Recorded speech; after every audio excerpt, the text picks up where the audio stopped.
Chapter 326. Abnormal. Beep, extraction successful. Spiritual power plus 0.1. Beep, extraction successful. Life force plus 3. Beep, extraction successful. Obtained life sequence of, blood flower, dot. Beep, extraction successful. A series of crisp notifications rang out, followed by clumps of energy surging into his body, making him feel exceptionally comfortable. Heath's line of sight paused on the life force on the system list. Increased life force by 3 years. 1 life force was equivalent to 1 year. In that instant, Heath's life force had increased by 3 points. This was not a small amount. The path of eternity was already difficult to take, and the further one went, the more difficult it became. After reaching the level of an intermediate rank wizard, even some high-end potions that were refined using a huge amount of time and expensive materials could not increase one's life force by 3 years. This showed how powerful the system was. Blood flower. If the effect of concocting the blood world is good, it can increase life force by 2 years. This adds up to 5 years of life force. Blood world was a potion that could only be used by intermediate level wizards to increase life force. It was one of the potion formulas that Heath had obtained from the wizard library of Deep Sea Kiss. As a wizard, the most interesting thing about it was their long life. They traveled against time, and as time passed, they saw that not only did their life force not decrease, it actually increased bit by bit. This feeling was really hard to describe.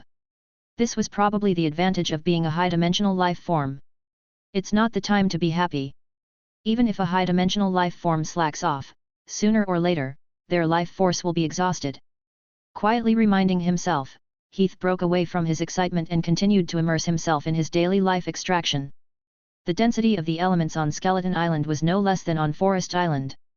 It was just that the elements here were too simple and were biased towards negative energy particles. However, because of this, many high-level negative energy magic materials were nourished. The blood flower just now was one of them. Other than that, there were also a large number of negative energy magic materials. Just now, when Heath activated the system's long-range extraction and simply scanned it, he received a lot of notifications. To Heath, these were all real attributes, and they were all shortcuts for him to increase his strength. After landing on Skeleton Island, the reason why Heath was not in a hurry was because this was a new place. After all, as long as there were a large number of new species on this island, it would not affect his strength. As for whether this place was strange or not, these were only secondary matters. With his current strength as an intermediate-level wizard, he would be able to deal with whatever came his way. No matter what danger he encountered, he would be able to deal with it calmly. Then, Heath focused on collecting the materials. Eyeless fruit, blue grass, grey branches. All kinds of strange and rare darkness-type materials could be found everywhere in this forest, and they all went into Heath's spatial pocket. For the next half a month, Heath stayed on this skeleton island, looking for materials to extract. In the past few days, his attributes had improved a lot. The only drawback was that the island was not big. In total, it was less than 10 square kilometers. In the past half a month, Heath had basically taken a tour around the island, and most of the materials inside had been extracted. The remaining materials could only be extracted for a few more days at most, and there would be little left. By then, the island would not have much value for development.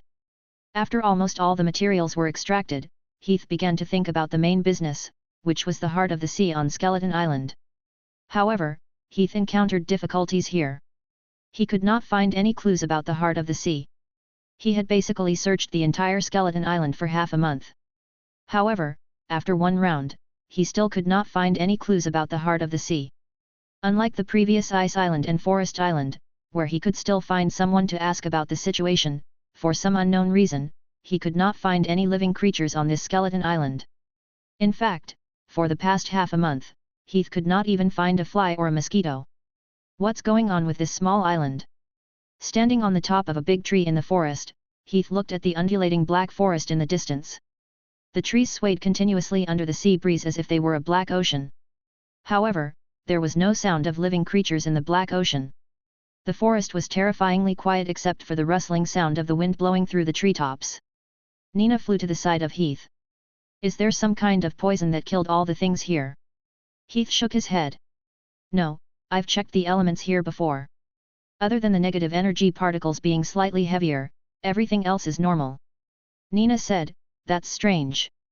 Where are all the creatures here? Even if they're all dead, there should still be spiritual bodies, right? Nina's words hit the nail on the head.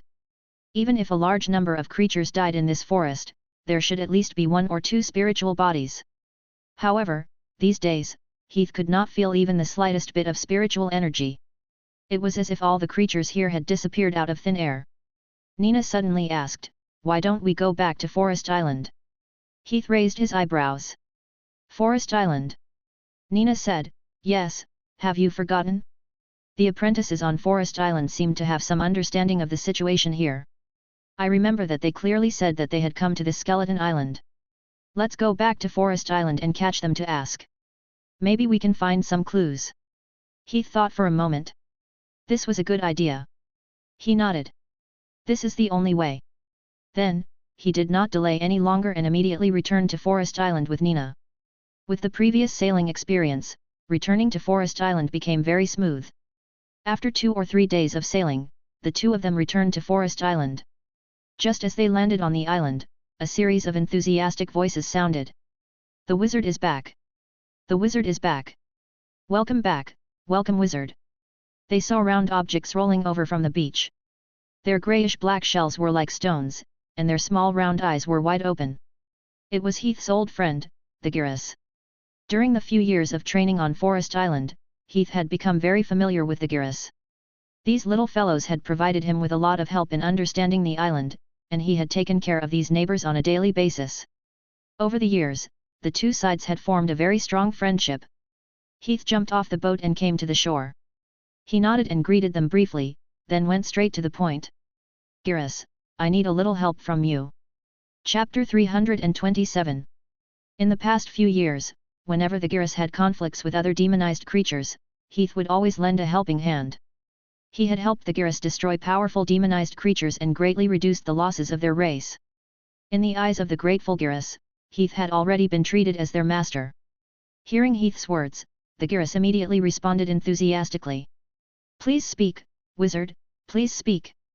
Speak without restraint to Guru, speak without restraint to Guru. Heath nodded, and immediately went straight to the point. Some time ago, there were a few wizards like me who came to this island. I think you should know, right? The Gyrus nodded. Yes, yes. There are 3 of them. 2 are men and 1 is a woman. They are wizard apprentices. Heath continued to ask, are they still on this island? The Gyrus were the most common demonized creatures on Forest Island. There were traces of them everywhere on this island. No one was more suitable than them to ask for directions. There are 2 of them. 1 of them is gone. Heath was stunned. 1 of them is gone? What does that mean? The 3 of them were clearly in cahoots. Could it be that 1 of them had left midway? The Guru said, they wanted to go to the giant's castle, but 1 of them was eaten by the vines, so there are only 2 left. Heath suddenly understood. He then asked, where are they now? At the lake in the south. Do you need Guru to take you there, wizard? Guru would be happy to help. It's Guru's honor. Heath smiled. Thank you, but no need. I know that lake. Heath knew the lake mentioned by the Guru. It was the largest freshwater lake on Forest Island. After bathing in the sea, they would always be covered with salt, which made people uncomfortable. Therefore, Heath had bathed in that lake many times during the years he lived on this island. After parting with the Gyrus, Heath immediately set off for the lake in the south. In less than half an hour, he arrived at the side of the lake and successfully met the 2 remaining apprentices. However, when he saw the current situation, Heath could not help but twitch the corner of his mouth. A little lower. Quick! Come in. In the sparkling lake, 2 apprentices were playing in the water, a man and a woman, and neither of them were wearing any clothes. Yes, the 2 were doing what men and women always did when they were alone together. Although it was not appropriate to disturb others at this time, Heath did not want to waste time on this, so he decisively removed his concealment and released all of his spiritual power. The faces of the 2 people who were still in a happy mood suddenly changed. Wizard! Wizard! It's a wizard! The 2 quickly separated and looked around in panic to find Heath.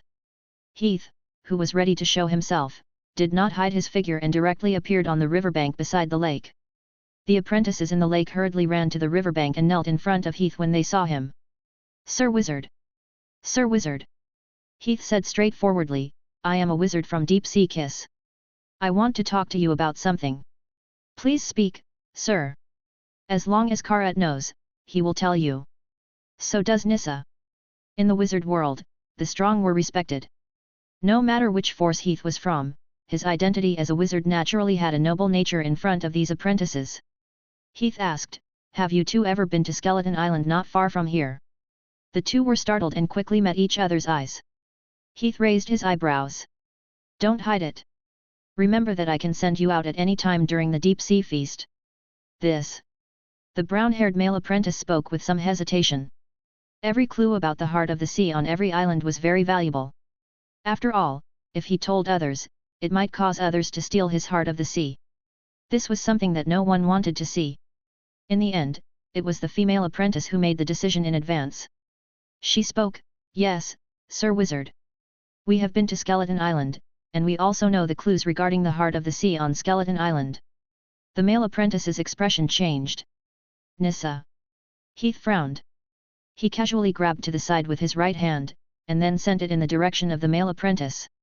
Instantly, with a few caw-caw sounds, the ground under the male apprentice's feet suddenly cracked open one after another. Long vines rapidly grew from the ground. The male apprentice's expression changed. It was too late for him to dodge. He hurriedly summoned a water shield formed by bubbles in an attempt to resist. To be fair, the level of this apprentice was not bad. To be able to summon a water shield in an instant, whether it was reaction speed or casting proficiency, it was indeed not bad. He was already the best among the apprentices. Unfortunately, he was still an apprentice, while Heath was a wizard. Pa! Pa! Pa! A series of crisp sounds rang out, and the bubbles on the water shield exploded one after another. It did not have any defensive effect at all, and did not stop Heath's thorny vines at all. In an instant, Heath's vines had already torn apart the male apprentice's water shield and bound him tightly. Hiss! Hiss! A series of hiss sounds rang out, and a snake-like flower suddenly bloomed on the top of the vine. Two sharp thorns that were like teeth were exposed on the pistil. The vine viper stared at the apprentice's neck with its mouth wide open. It was as if it could bite down at any time. Thorn vine. This was originally a control spell under plant science. Its control effect was very outstanding, so Heath had learned it back then. After that, he had a sudden idea and improved the spell, combining the transformation spell and the snake creature's life sequence. He created a new spell, Vine Viper, which was currently used to trap the male apprentice. Control and attack, it had both functions. It could be considered a very high-quality wizard-level spell. Heath said lightly, "If I were you, I wouldn't test a wizard's patience." The male apprentice's forehead was covered in cold sweat. He didn't dare to say another word. He quickly lowered his head and said, "Yes." Heath then said to the female apprentice, "All right, go on. Tell me everything you know. Don't try to deceive and hide." The female apprentice did not dare to have such wicked thoughts after learning from the previous experience. She quickly put on a cordial smile and said, "It's nice to be able to help you, Sir Wizard. About Skeleton Island." Then, she told Heath everything they knew about Skeleton Island. Chapter 328. After asking for clues about Skeleton Island, Heath didn't delay any longer and immediately set off for Skeleton Island again. After today, in a forest in the middle of Skeleton Island. Walking into the forest, Heath looked at the map in his hand and then looked around the forest in front of him. Then he asked Nissa and Karat beside him, "Is this the place?" According to Nissa and Karat, there was a dungeon on Skeleton Island. It was used by the sea god to lock up some special prisoners. For some reason, the sea god did not want the prisoners to be known to outsiders. Therefore, the dungeon was built very secretly. At the very beginning, she even arranged people to guard it. Later on, they even cast a large-scale extinction spell on the dungeon, exterminating all the creatures on the island. This spell would automatically evolve the island once in a while, which was why Heath couldn't see any living creatures after landing on the island. Nissa nodded and said, "Yes, Sir Wizard. This is what we found in the map documents in the sunken ship." Nissa and the others found clues about this place by chance from a treasure chest in a sunken ship. After that, they spent a long time to come to Skeleton Island, intending to take away the heart of the sea from Skeleton Island. However, not long after they entered the dungeon, they found that it was not a place that apprentices at their level could challenge. In the end, they could only leave regretfully. Heath nodded. Okay, I got it. Holding the map in his hand, Heath walked to the center of the forest, where the entrance was marked. In fact, he had come to this forest when he explored Skeleton Island not long ago. It was probably located between the eyebrows of the skull on Skeleton Island. At that time, because the vegetation here was much more sparse and the terrain was relatively empty, it did not fit in with the surrounding jungle and had attracted Heath's attention for a time. However, he did not find anything unusual after that, so he had passed by it. He came to the center of the forest. There was an obvious red cross drawn on the map. Heath looked at the trees on both sides, then raised his hand and patted them lightly. Clap, clap, clap. Along with the crisp sound of clapping, the trees on both sides suddenly seemed to come alive. Clap, clap, clap. They stretched out their branches and automatically began to dig the ground. The two apprentices stared at this scene with wide eyes.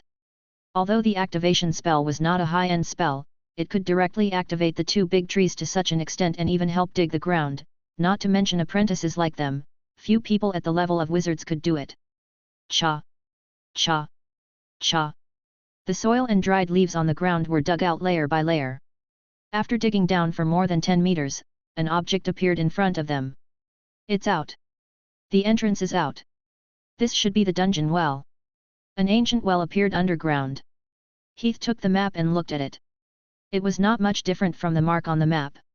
He confirmed that this was the dungeon well that entered the dungeon. In order to lock up this batch of prisoners, the sea god had left a camp on this island to guard. In order to hide the truth, she had disguised this camp as a village. The entrance of the dungeon had been specially built to look like a well. Nina, Heath called out softly. Whoosh!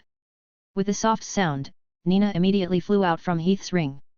The two apprentices were once again shocked. Spirit pet! These 2 days, Nina had been hiding in Heath's ring to hibernate. This was the first time the two apprentices had seen her, and they were immediately shocked. In the world of wizards, spirit creatures were common, and there were many spirits that could maintain a certain level of thinking and materialize. However, there were not many that could be both and could be taken in as a wizard's magical pet. After all, spirits that could materialize were not weaker than wizards, and many of them were even at the wizard level when they were alive. Nina snorted. What's wrong? Haven't you seen a spirit before? The two apprentices quickly bowed. Sorry for the offense, sir. Heath interrupted.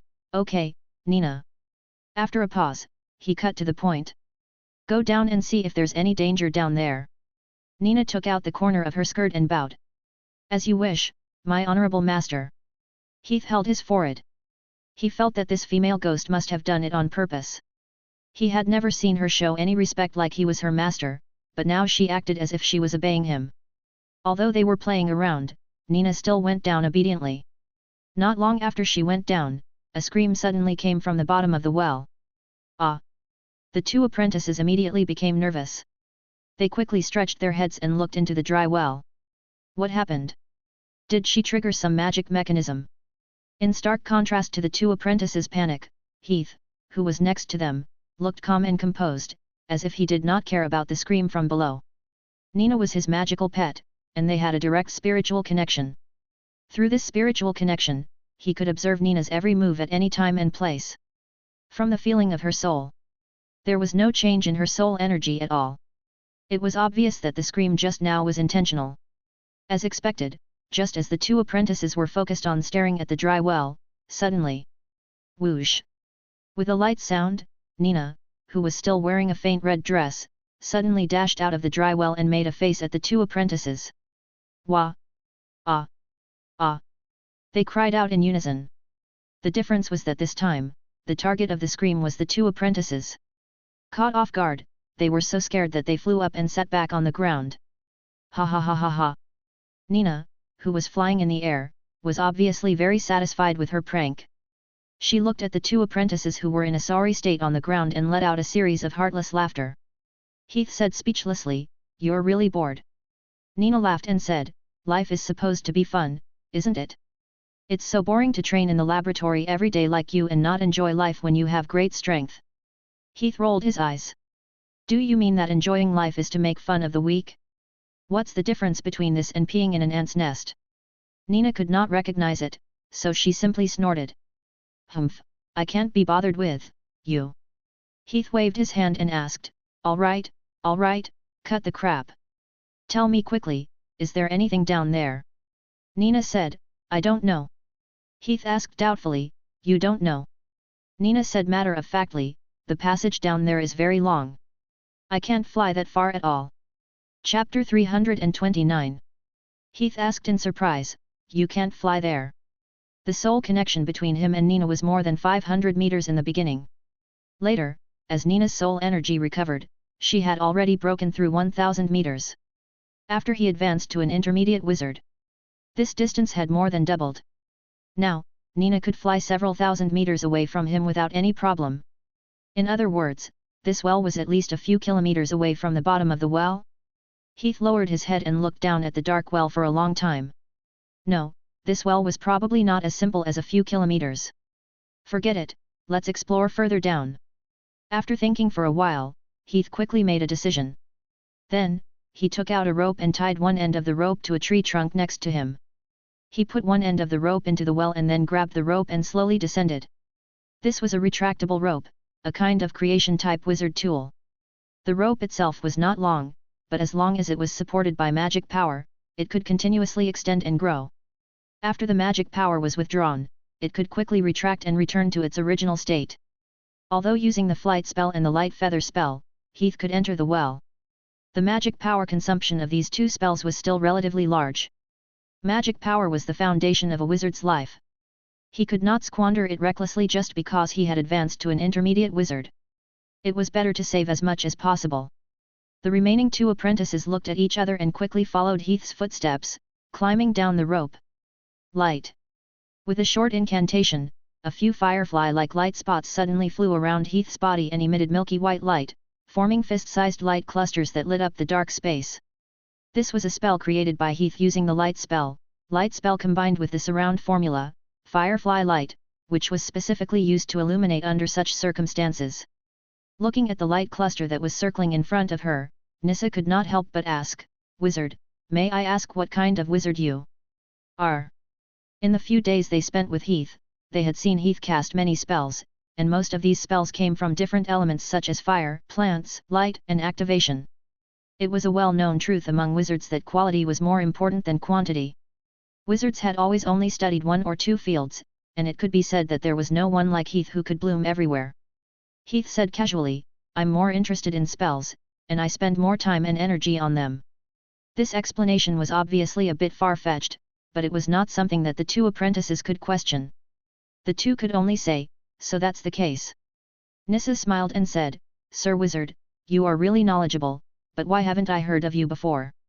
At the level of a wizard, every wizard had a name, especially a versatile wizard like Heath. Logically speaking, he should not be unknown.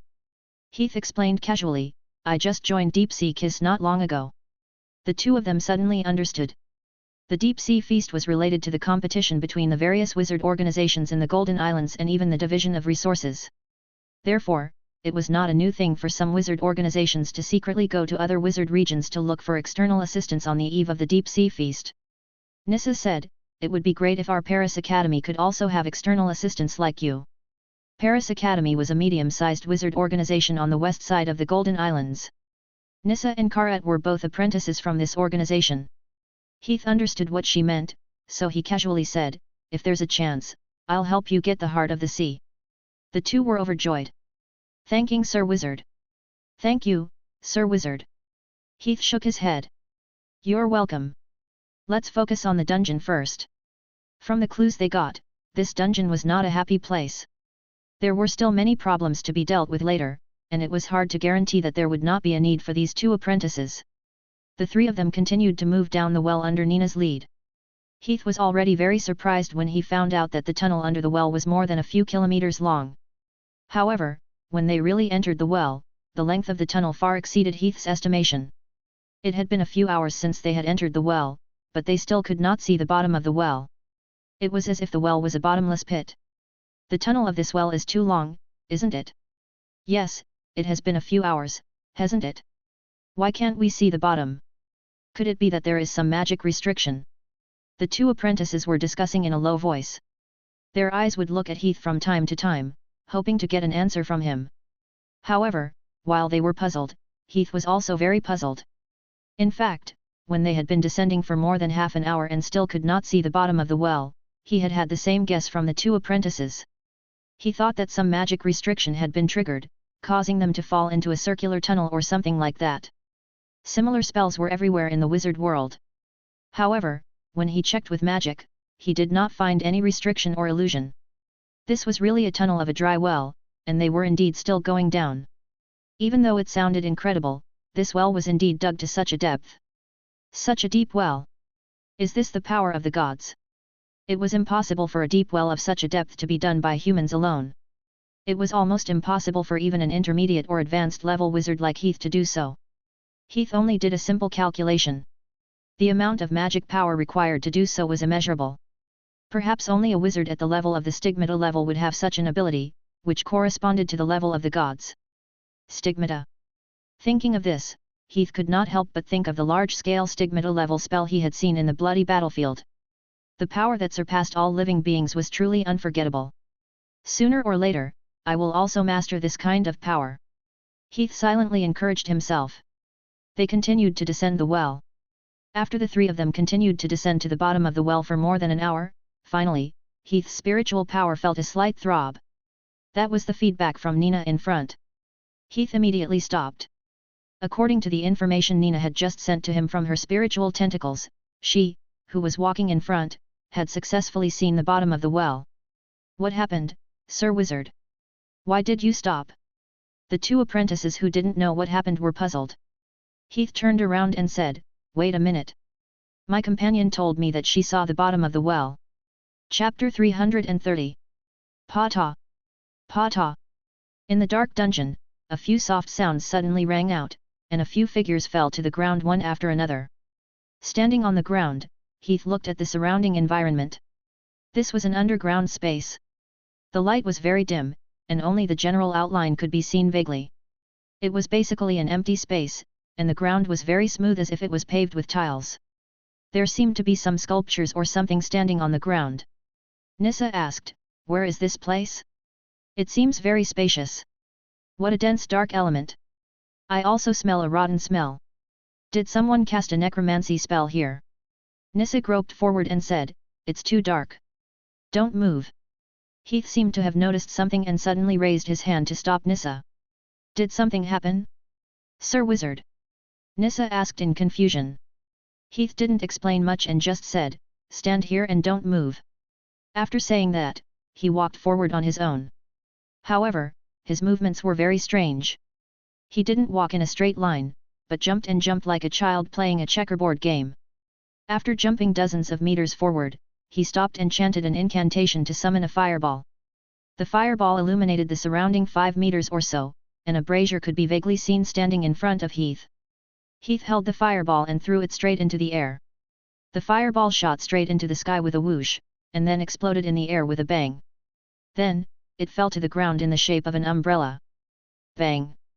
Bang! Bang! A series of crisp explosions suddenly sounded. One brazier after another lit up in this space. As these braziers lit up, the scene in this space was completely exposed to them. Immediately after, the two apprentices could not help but open their mouths wide. At this moment, they realized that they were in an extremely spacious square. The square was covered with black and white tiles. A tile about half a meter in diameter was just enough for a person to stand, and at this moment, each of them was standing in the middle of a tile. In addition to them and the brazier, there were also sculptures on the tiles. The images of the sculptures included knights in armor, kings and queens with crowns on their heads, well-dressed nobles, and even farmers with rakes. This is... Suddenly, Karat seemed to realize something. He said in surprise, "Chess, this. Could this be a magic chess array?" A magic chess array referred to a magic formation that combined magic and chessboard in the wizard world. Most wizards liked games that focused on governance. Chessboard games were one of them. In addition, chessboard games had a certain deceptive nature. Therefore, many wizards like to combine magic and traps with chessboards and set them up as magic formations to protect the treasury against external enemies and so on. Over time, these magic arrays formed a small type of magic array, also known as a magic chess array. Heath nodded. Yes, this is a magic chess array. He pointed at Nissa and added, that's why I asked you not to move. Nissa was stunned and subconsciously looked at her heel. When she looked at it, she exclaimed, ah! Only then did she realize that there was a black brick in front of her heel, and on the brick was a round hexagram with a triangular emblem in the middle. Anyone familiar with the various symbols of wizards would know that this was the emblem of a magic array. She quickly said, thank you, Sir Wizard. If it weren't for Heath's timely reminder, she would have fallen into a magic trap long ago, and the magic traps on this chessboard would have no use before they were activated. Perhaps she would have been teleported out by now. However, her gratitude could not be heard by Heath at this moment, because Heath's mind was completely focused on the chessboard in front of him. Magic chess array. Usually, Heath himself was very interested in board games and magic chess arrays built on board games. He had also read and collected a large number of magic chess arrays. Unfortunately, he had never met a wizard who was good at using chess formations, so he had never had the chance to show off his skills. He did not expect to meet it in this dungeon today. Let's see how the results of my daily learning are. With this thought in mind, he said, listen to my command later. Go wherever I tell you to go, understand? Pausing for a moment, he added, if you cause trouble, don't blame me for not being polite. After saying this, he deliberately added a bit of deterrence into his words and released an intermediate level wizard's spiritual power. When the wizard level suppressed them, it immediately made the two apprentices keep silent. Yes. Yes. Following that, Heath did not delay any further and immediately began to crack this magic chess array. Unlike other magic formations that could be cracked from the outside through brute force, magic chess arrays were usually set up with exquisite interlocking rings and tight seams. Cracking it from the outside was very difficult and required a very high level of strength. Normally, a wizard-level magic chess array would require at least intermediate or even an advanced level of strength to crack it. The magic chess array in front of him was no less complicated than an intermediate-level wizard. With Heath's current strength, it was almost impossible for him to break it through external forces. If he could not break it from the outside, then he could only break it from the inside. This was the correct solution to the magic chess array, which was to play chess. Standing on the chessboard, Heath scanned the chessboard in front of him and began to analyze the game. Since he wanted to play chess, he naturally had to understand the game before he knew how to start. At this moment, if it were any other wizard who did not understand the game, they would probably be forced to give up. However, for Heath, this was not a problem. Over the years, with the help of the system's powerful extraction function and a little hobby of his, he had extracted countless chess games and chess sheets. Including his own comprehensive level, he was not inferior to a chess master. Through his observation just now, Heath quickly figured out the way of the chess game in front of him. This was a standard game of the King's War. This kind of chess was a common chess game on the continent. It was somewhat similar to the chess game on Earth. There were also chess pieces for the king, queen, prince, princess, knight, farmer, and other corresponding roles. The chess pieces on both sides were the same. Defeating the other side by playing these chess pieces was considered a win. After getting a general understanding of this game, Heath officially began to break the game. Chapter 331. Red Knight, take 6 steps forward and 2 steps to the left to defeat the enemy farmer. Heath's solemn command rang out on the chessboard. Following his voice, a knight sculpture in red armor on the chessboard suddenly began to move. With a series of powerful clanging sounds, the knight sculpture took 6 steps forward in large strides. Then, it moved 2 steps to the left, and at this time, it arrived in front of an enemy farmer. Clang! The clanging sound of metal interweaving rang out. The knight pulled out the cross-sword on his body and slashed at the farmer in front of him. With a loud bang, the farmer was blasted apart. The 2 apprentices could not help but feel their scalps go numb when they saw this scene. No one would want to see such a heavy slash on a person. Fortunately, all wizards have defensive magic, the 2 of them thought at the same time. However, before they could be happy for long, Heath's next words made their scalps go numb. Standing at the edge of the square, Heath suddenly turned to the 2 of them and said, "Next, I will enter the chessboard and become a chess piece." Only in this way can I participate in this chessboard. If you also want to participate, you can also enter the chessboard. But I need to remind you that there is an anti-magic array inside the chessboard, including for me. Once you enter it, you will lose your magic. You can only use the power represented by my chess piece. What? Nissa and Karat were shocked. Magic was the foundation of a wizard's life. It was the basis of their livelihood. Once they lost their magic, they would be no different from ordinary people. With the power of ordinary people in such a chessboard. Thinking of the heavy cut of the knight sculpture, the two of them swallowed their saliva. Heath said, "If you don't want to go in, then wait for me here. It doesn't matter." Nissa was silent for a moment, then she gritted her teeth and said, "Wizard, I'll go with you." Karat frowned. "Nissa, have you really thought it through?" Nissa said, "Karat, this is probably the only chance we have to obtain the heart of the sea. You've seen the situation on Forest Island. We can't even get up the vines, not to mention that there are powerful demonized creatures inside." Karat said, "We can go to other small islands." Nissa said sarcastically, "Don't lie to yourself. No matter which small island it is not something that apprentices like us can easily pass the test for. And now, there is a wizard who is willing to give us this opportunity. I don't want to miss it." Karat was silent for a moment. Finally, he gritted his teeth and took a step forward. "Wizard, I am willing to listen to your orders." Heath nodded. The game in front of them was not a standard chess game, but a remnant game. In the remnant game, every extra person who entered would mean an extra chess piece, and the odds of winning would naturally increase. After getting 2 extra chess pieces, Heath said, "Nina. Here." Nina flew to Heath's side. Heath said, "You heard what I said just now. When you enter the game, listen to my arrangements." In the King's War, a ghost was also considered a combat unit. Nina said, "Yes, Master." In the end, Heath knelt down on the ground again. He clapped his hands in the middle and pressed them on the ground. A hexagram magic circle suddenly lit up on the ground. Then, a cloud of smoke rose from the top of the magic circle. Following that, the tall and big stone man was teleported over by Heath. Magic pets were also a combat unit. Including himself, he now had 5 controllable chess pieces. This had already reached the maximum number of units that could be accommodated in this game, so Heath did not try to increase the number of units. In a corner of the chessboard, there was a blank area. On the area, there were cross swords, tall wizard hats, wizard staffs, rakes, and all kinds of equipment that represented one's identity. Heath walked into the area and picked up a rake that represented a farmer. Then, he instructed Nissa and Karat, "Karat, go and get that cross sword. That is the identity of a knight. Nissa, take that red hat and wand. That is the identity of a fire wizard. Nina, take the death soul charm. That is your identity as a ghost." "Okay. Yes, Sir Wizard." After making the arrangements, Heath took the rake and walked forward, stopping in front of the opponent's knight. The farmer was the weakest chess piece on the chessboard, and he was also the favorite target of knights.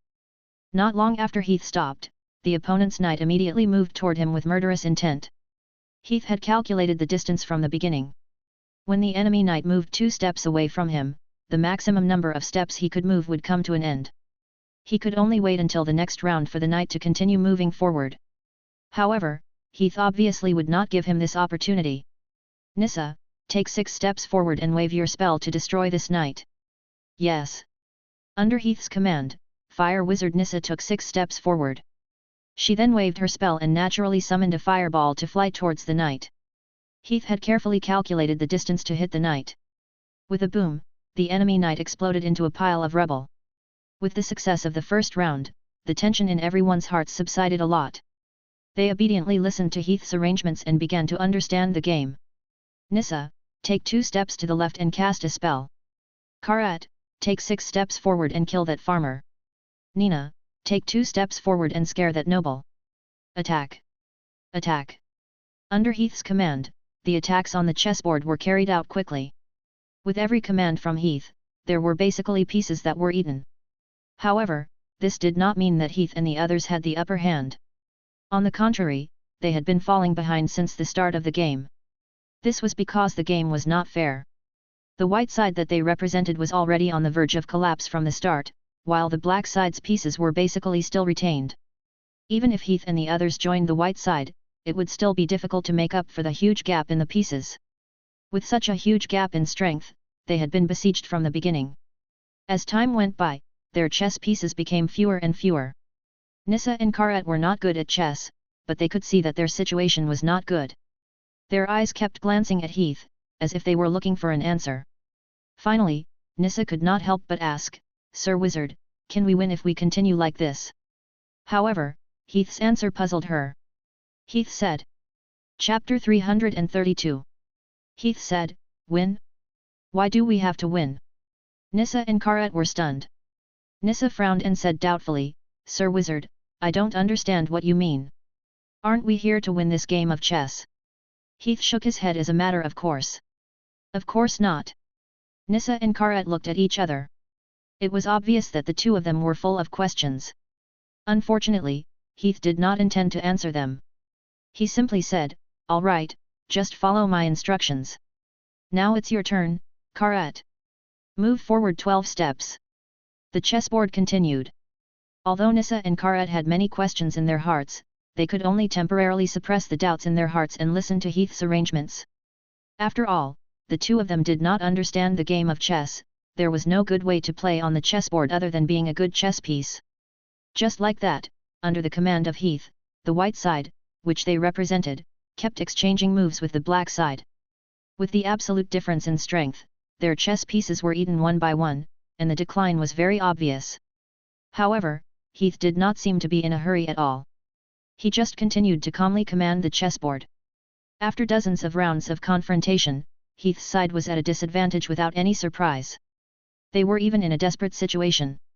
Boom! With a loud sound, the debris in the sky fell apart. A white knight in armor was smashed into pieces by the black knight's heavy sword. The heavy cross-shaped sword fell to the ground with a clang. Nissa and Karat seemed to be startled by the sound, and their faces turned pale. Their scalps went numb as they looked at the broken stones on the ground. Their faces were extremely ugly, and their eyes were filled with panic. It was the last one. This was their last movable statue chess piece. After this chess piece fell, there were only a few white chess pieces left on the chessboard, except for the king. According to the rules, the king could not fight on the chessboard. In other words, the next battle between the two sides' pieces would have to be fought by the few of them. One had to know that there were at least hundreds of black pieces left on the chessboard. How could the few of them have a chance of winning? The two of them looked at Heath with grave expressions, wanting to see how the wizard's expression was now. However, when they looked over, they could not help but be stunned. Contrary to what they had expected, there was still not a trace of panic on Heath's face. He was still as calm as before. It was as if everything was still under his control. There was even a hint of joy on the corner of his mouth. It was as if the one who was in a desperate situation was not them but the black side. In the next second, they quickly knew where Heath's calmness came from. But Heath suddenly said, "Nissa, move forward 20 steps." Hearing the order, Nissa subconsciously walked forward, but when she reached the 19th step, she was suddenly stunned. She quickly said to Heath, "It's out of the chessboard." After 19 steps, she was now standing at the edge of the chessboard. If she took another step forward, she would definitely walk out of the chessboard. Unexpectedly, Heath still insisted, "Do as I say. Don't care what's in front of you. Keep moving forward." Nissa frowned. Although she didn't know much about this kind of chessboard, she still knew the basic rules. After all, the King's War was a very popular board game on the continent, whether it was the secular world or the wizard world. According to the rules of the game The King's War, once a chess piece stepped out of the chessboard, it would become useless. In other words, if she stepped out of the chessboard now, she would be useless. However, Heath was the one in charge here. As a young apprentice, she could not go against the will of a wizard. Seeing that Heath was insistent, Nissa could only take a step forward and step out of the chessboard. Nissa now completely lost the ability to be a chess piece. She could only watch the battle from the outside of the chessboard like a useless piece, and could no longer provide any help to the chessboard. In other words, Heath had lost a chess piece without any effect, and it was in this situation where there were not many chess pieces left on his side. What was he going to do? Before Nissa could figure it out, she was even more confused by what Heath was going to do next. "Karat, take 12 steps forward." "Yes, Just like Nissa, Karat found himself at the edge of the chessboard after taking 11 steps forward. Then, he stepped out of the chessboard. Well, there weren't many chess pieces left. Did Heath put them up? Just as everyone was wondering, Heath's next move shocked them even more. Nina, it's your turn. Take 6 steps forward. Then, the stone man. And finally, me. Yes, Heath not only sent Nissa and Karat out of the chessboard, but also sent out a few more orders, sending all the chess pieces, including himself, out of the chessboard. This time, only the king, who was alone in the camp area, was still standing on the chessboard. In contrast, there were hundreds of black chess pieces surrounding the camp. At this stage of the game, there was no need to continue. After all, the king's range of movement in the chessboard was limited.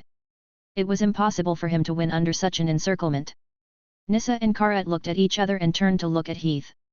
They did not understand if he still had any way to turn the tables. If he did not, then what was with his calm expression? Under the gaze of the two, Heath patted his knees with a calm expression and said, "Let's go." Nissa and Karat were stunned. "Where are we going?" Heath said, "To continue looking for the heart of the sea." Nissa was puzzled. "So we don't care about the chessboard?" Heath sneered. "Aren't we here for the heart of the sea? Are you here to play chess?" The two were stunned. They turned to look at the chessboard, then looked at the ground under their feet, and suddenly came back to their senses. "So that's how it is," Karat said with a sudden realization. "Sir Wizard, you didn't plan to win that game from the beginning. You had the intention to let us walk out of the chessboard from the beginning." Hearing Karat's words, Nissa also reacted and couldn't help but open her mouth wide. Heath smiled and said, "Did you just react?" Karat was right. Heath's initial plan was not to win this game, but to just pass through the chessboard and reach the other end of the chessboard. In any case, according to the rules, the next round was their turn to make a move. As long as they did not make a move, the black side on the other side could not move, and the chess pieces that walked out of the chessboard could move freely. Then, they could continue to explore the dungeon. Why must they divide the victory and defeat on the chessboard? Chapter 333. Nissa and Karat stared at each other in disbelief. They had never thought that there would be such a way to solve the magic chess array. However, Heath did not feel that there was anything wrong with it. In his opinion, no matter what method it was, as long as it worked, it was a good method. After sending the stone man back, Heath continued to walk forward. "Let's go and see what else is ahead." The group set off again. After passing through the chessboard, a long corridor appeared in front of them. It was a very strange corridor. The entrance of the corridor was no different from an ordinary corridor, but the further they went, the narrower the corridor became. The part of the corridor that they could see, the corridor seemed to have become the size of a box, and it continued to shrink going forward. When he came to the entrance of the corridor, Heath stopped. He was not in a hurry to go in. Instead, he carefully checked this seemingly special corridor, mainly to see if there was any danger. After checking back and forth, Nissa asked, "Sir Wizard, did you find anything?" Heath shook his head. "Not at the moment." Karat asked, "So, is this corridor safe?" Nissa said, "But this corridor is strange. It gets narrower and narrower as we go. It's like a small tunnel. Can we really go through it?" Heath said, "We can't be sure yet. We should be careful when we go in." Although he didn't sense any traps, Heath still vaguely felt that this corridor was somewhat unusual. He could clearly feel some elemental fluctuations above it. It was clearly a trace of magic. What kind of spell was it? Heath couldn't be sure, but based on his experience, it shouldn't be a fatal spell. After all, if it was a highly threatening spell, it would have very strong and sharp elemental fluctuations, and now, the elemental fluctuations he felt were very gentle. He didn't feel any attack. "I'll take whatever comes my way." With this thought in mind, Heath continued to move forward and walked up the corridor, while Karat and the other two followed after him. The few of them continued to move forward. Although everyone could see that the corridor was very long when they were observing the entrance earlier, the length of the corridor was still beyond everyone's expectations when they actually walked up. The few of them continued to move forward, but they still could not see the end of the corridor. After walking for more than half an hour, Heath suddenly stopped. He seemed to have noticed something and turned around to look around the corridor in confusion. Nissa asked, "Is something wrong, Sir Wizard?" Heath said, something seems wrong. Karat said, yes, this corridor is too long. Did we get hit by a circulation spell? Heath shook his head. It's not just that. He looked up at the ceiling of the corridor and said, did you notice that this place is the same height as when we came in? Nissa looked at it and said, what's the problem? Heath said, but when we looked in from outside the corridor, this corridor was obviously getting narrower and narrower, wasn't it? Hearing Heath's words, the two of them were stunned, and then they became puzzled. After being reminded by Heath, they also remembered that when they looked into the corridor outside, the corridor was indeed getting smaller and smaller. At that time, Nissa even complained about it. If it was as they had observed from the outside, the corridor should have already become too big for the three of them. However, the height of the corridor was no different from when they first entered. Could it be? Suddenly, Heath seemed to have thought of something.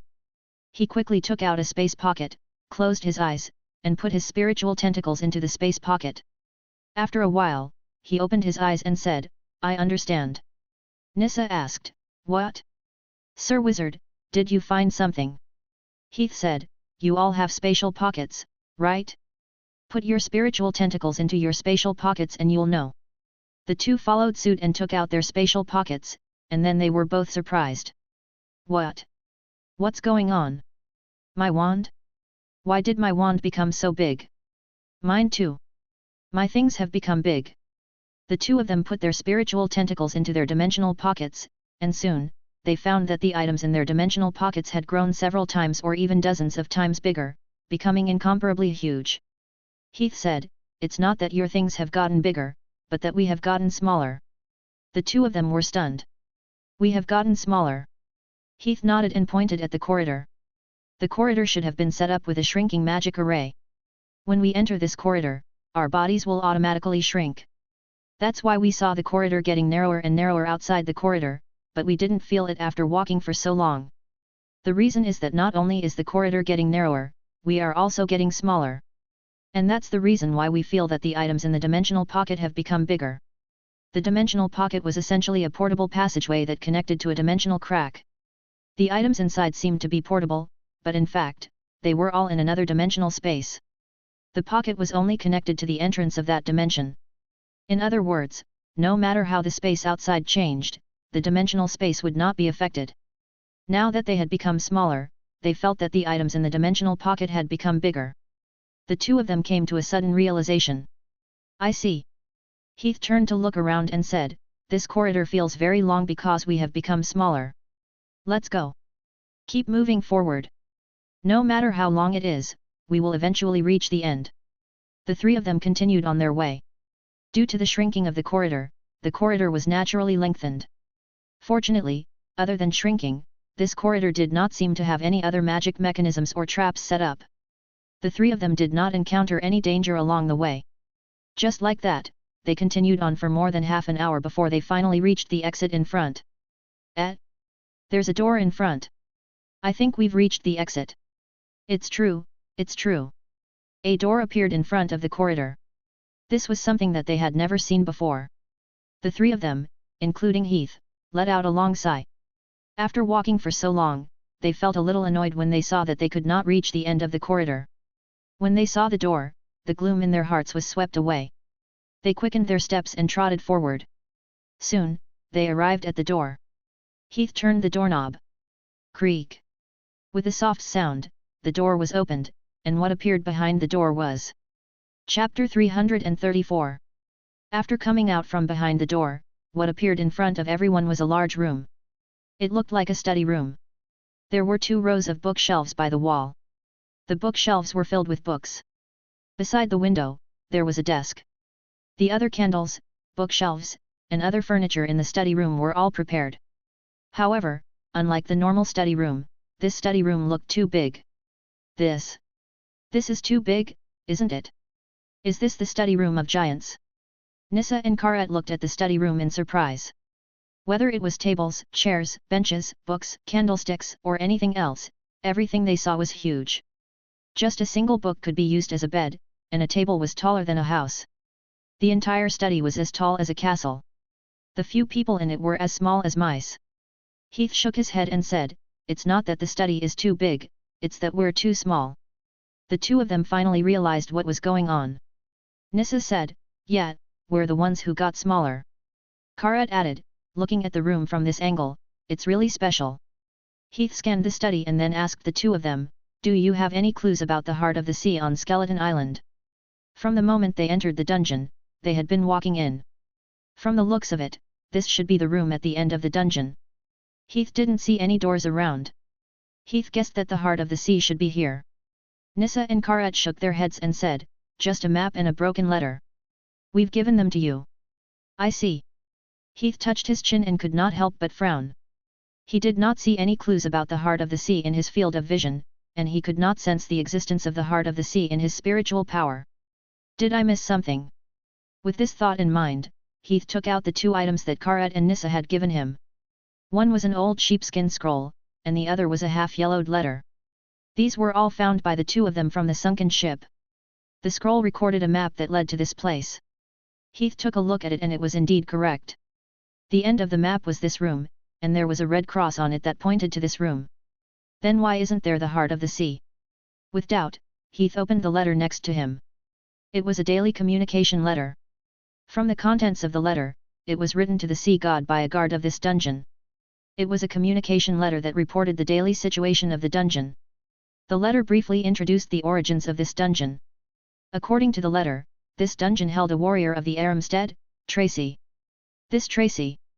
Heath had also seen his name in books before. He could be considered the most famous warrior of the legends in the Aramstead. Even the sea god was overthrown by the resistance army he led. It was said that he was originally a scholar under the sea god. Due to his vast knowledge and intelligence, he was deeply loved by the sea god. Later on, it was unknown how he managed to master magic. He transformed into a wizard and obtained great power. In the end, he led the humans of Aramstead and overthrew the rule of the sea god. It was said that before Tracy rebelled, he was put under house arrest by the sea god for some unknown reason. From the current situation, the place where the sea god put Tracy under house arrest should be here. Oh right, Domi the mouse. Suddenly, Heath seemed to have thought of something. Nissa was puzzled. What did you say, Sir Wizard? Domi the mouse. Heath explained, since this is related to Tracy, then I think the clue to the heart of the sea should be with Domi. Karat asked, then what does this have to do with Domi the mouse? Heath continued to explain, I read in a book that after Tracy offended the sea god, the sirens locked him up in the dark underground. At that time, he didn't have any company with him. The only one who could keep Tracy company was a mouse named Domi. Therefore, Tracy told that mouse whatever happened. He even gave Domi the secret to keep. I think that since the wizards chose the location of the heart of the sea on Skeleton Island and it is related to Tracy, then I'm sure that the heart of the sea is in Domi's place. Nissa's eyes lit up. Ah, is that so? Heath nodded. I think so. Otherwise, the wizards wouldn't have put the clues about the heart of the sea there. Let's all look around and see if there are any clues about Domi in this room. Yes. According to Heath's hint, everyone began to search the room, under the table, in the bookcase, under the bed, and so on. Although they had become smaller, they were all spellcasters after all. With the help of magic, it was not difficult to explore the room, and the efficiency of the search was not low. Nissa seemed to be good at plant-type magic. When she began to work, she summoned a large flower that looked like a dandelion. With a whoosh, the dandelion swayed. Then, it drifted in all directions. Nissa closed her eyes and opened her hands as if she was feeling something. Through his spiritual observation, Heath could clearly see that the dandelion umbrellas that drifted out had a spiritual connection with Nissa. The dense spiritual threads connected with each other to form a web of spiritual power. All the information about this room was transmitted to Nissa through these spiritual threads. As for Karat, he used the shape-shifting spell, which was very rare.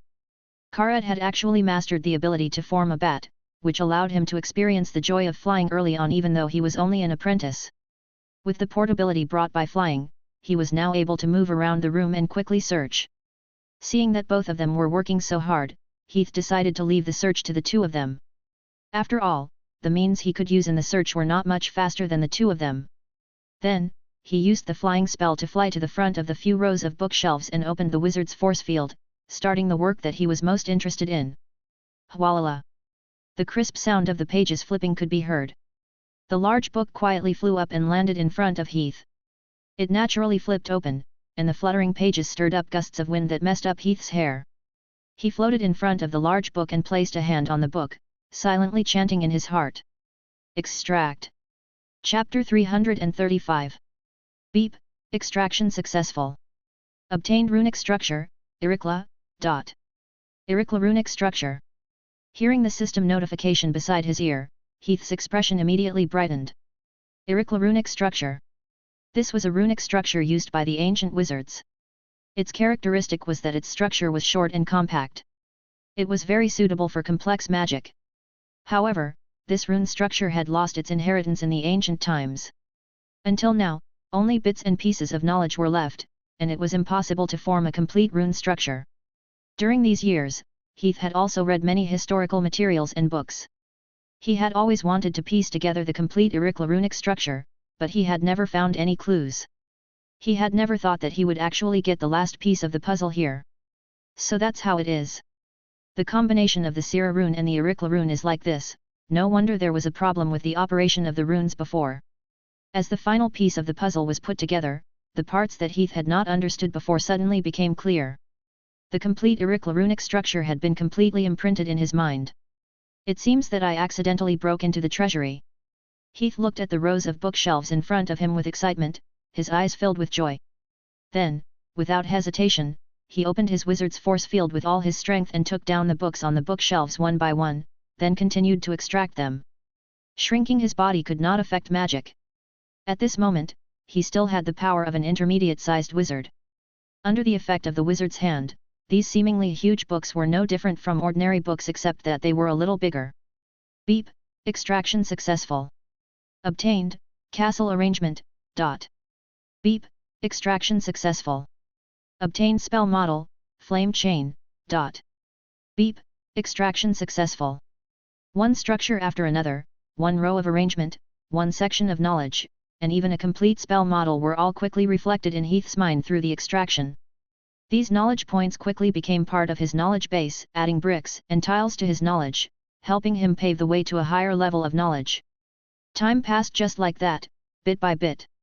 Nissa and Karat were busy looking for clues about the Domi the mouse, while Heath floated in front of the bookshelf, doing the extraction again and again. Although there were many books in front of the bookshelf, Heath's extraction efficiency was outstanding. Rows of bookshelves swept past, and soon, the contents of the entire bookshelf were completely extracted by Heath. Phew! The wizard's hand placed the last large book back on the bookshelf, and Heath let out a sigh of relief. He looked at the empty bookshelf and felt very regretful. He had already extracted the entire bookshelf, and now he could not find any items that could be extracted. What a pity! The contents of the books on this row of bookshelves exceeded Heath's expectations. Most of the knowledge points inside were brand new knowledge points that he had never come into contact with before. This row of bookshelves was even comparable to the books he had read in some cities, bringing a large amount of improvement to his knowledge base. It was not an exaggeration to say that with these materials, Heath's knowledge field could be said to have risen by an entire level. To wizards, knowledge was equal to power. The increase in a wizard's strength time and time again was actually the accumulation of knowledge. Especially the further one went, the more stringent the wizard's requirements for knowledge were. Even intermediate wizards had rigid requirements for knowledge to advance to an advanced wizard. Only when their knowledge reached a certain level could they advance to an advanced wizard. Often, the improvement of knowledge was the most difficult for wizards. After all, for ordinary wizards, any knowledge required a lot of time and energy to read a large number of books. Only by studying and comprehending bit by bit could one finally grasp it. Because of this, many wizards were unable to advance in the later stages not because of strength, but mostly because of knowledge. But Heath had already dealt with the problem of knowledge long ago. Based on his current knowledge, he was not far from the knowledge required to advance to the advanced rank. It had to be said, this was indeed a very magical thing. It's great to have a system. Heath once again thanked the system he had brought with him sincerely. This portable method of obtaining knowledge was too useful. Sir Wizard! Sir Wizard! At this moment, the shouts of Nissa and Karat suddenly rang in his ears. Heath turned his head. Karat flapped his wings and flew to the side of Heath. A pair of hook-like bad claws grabbed the bookshelf beside him. Karat said, "We found a mouse hole over there." Oh! Heath's eyes lit up. "Take me there." "Yes." Following Karat to a corner of the house, Heath also saw this rat hole. It was in a corner under the cabinet, completely blocked in the corner of the cabinet, and could not be seen from the outside. To say that it was a mouse hole was actually looking at the ratio of the entire room. If they were to compare it with their current ratio, it was actually not much narrower than the door they usually used. It was enough for them to walk in. Heath walked forward and came to the front of the mouse hole. Just as he was about to enter, Karat suddenly said from behind, "You can't go in, Sir Wizard." Heath turned his head and looked at him in confusion. Karat pointed at the hole and said, "It seems that someone has set up a magic barrier here." Heath narrowed his eyes and looked at the hole. Then, he spread out his spiritual tentacles and extended into the hole. Just as his spiritual tentacles were about to pass through the hole, suddenly, there was a ripple on the hole for no reason. It was as if a stone had been thrown into the calm surface of the lake. Even the surrounding space became distorted. It really is a barrier. Heath raised his eyebrows. He was very familiar with this phenomenon. It was a magic barrier. Is it a defensive magic array? He spread his spiritual tentacles again and covered the surroundings of the hole. From the information he received from the spiritual tentacles, it really was a magic array. To be exact, it was a magic barrier. This spell did not have any ability to fight back. It was purely a defensive spell. It could cast a barrier on the surface of the mouse hole to block anyone who entered from the outside.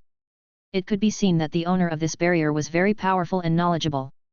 The barrier was set up very delicately and the energy injected was very abundant. It was enough to block high-level wizard spells. Even an intermediate-level wizard like him would not be able to break it with external force. Touching his chin, Heath said excitedly, "If we can't take it by force, then we can only break it."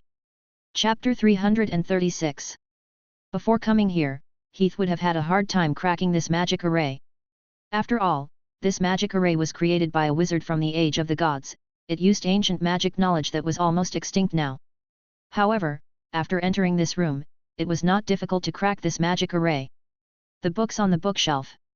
The books on the bookshelf were all about the magic knowledge of the age of the gods, and most of them were used to crack the magic barrier. After extracting the magic knowledge from the books, Heath easily mastered the method to crack the magic barrier. In less than half an hour, Heath successfully cracked the magic barrier.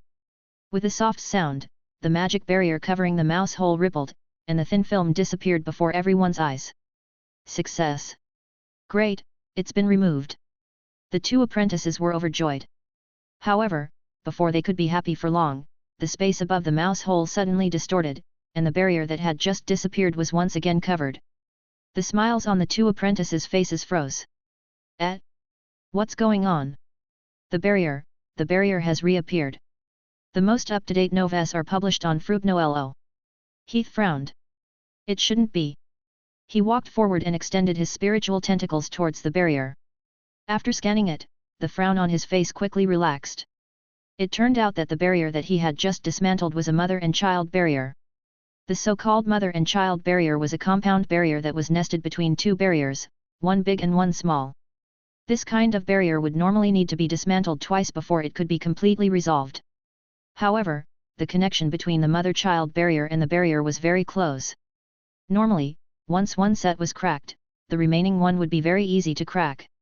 Following that, Heath did not delay and immediately prepared to dismantle the magic array. However, at this moment, whoosh! Whoosh! Suddenly, a gust of strong wind pounced from afar, appearing very strange in this quiet moment. Heath frowned and turned his head to look at the direction where the strong wind was whistling. At the same time, a magic array suddenly lit up on the floor over there.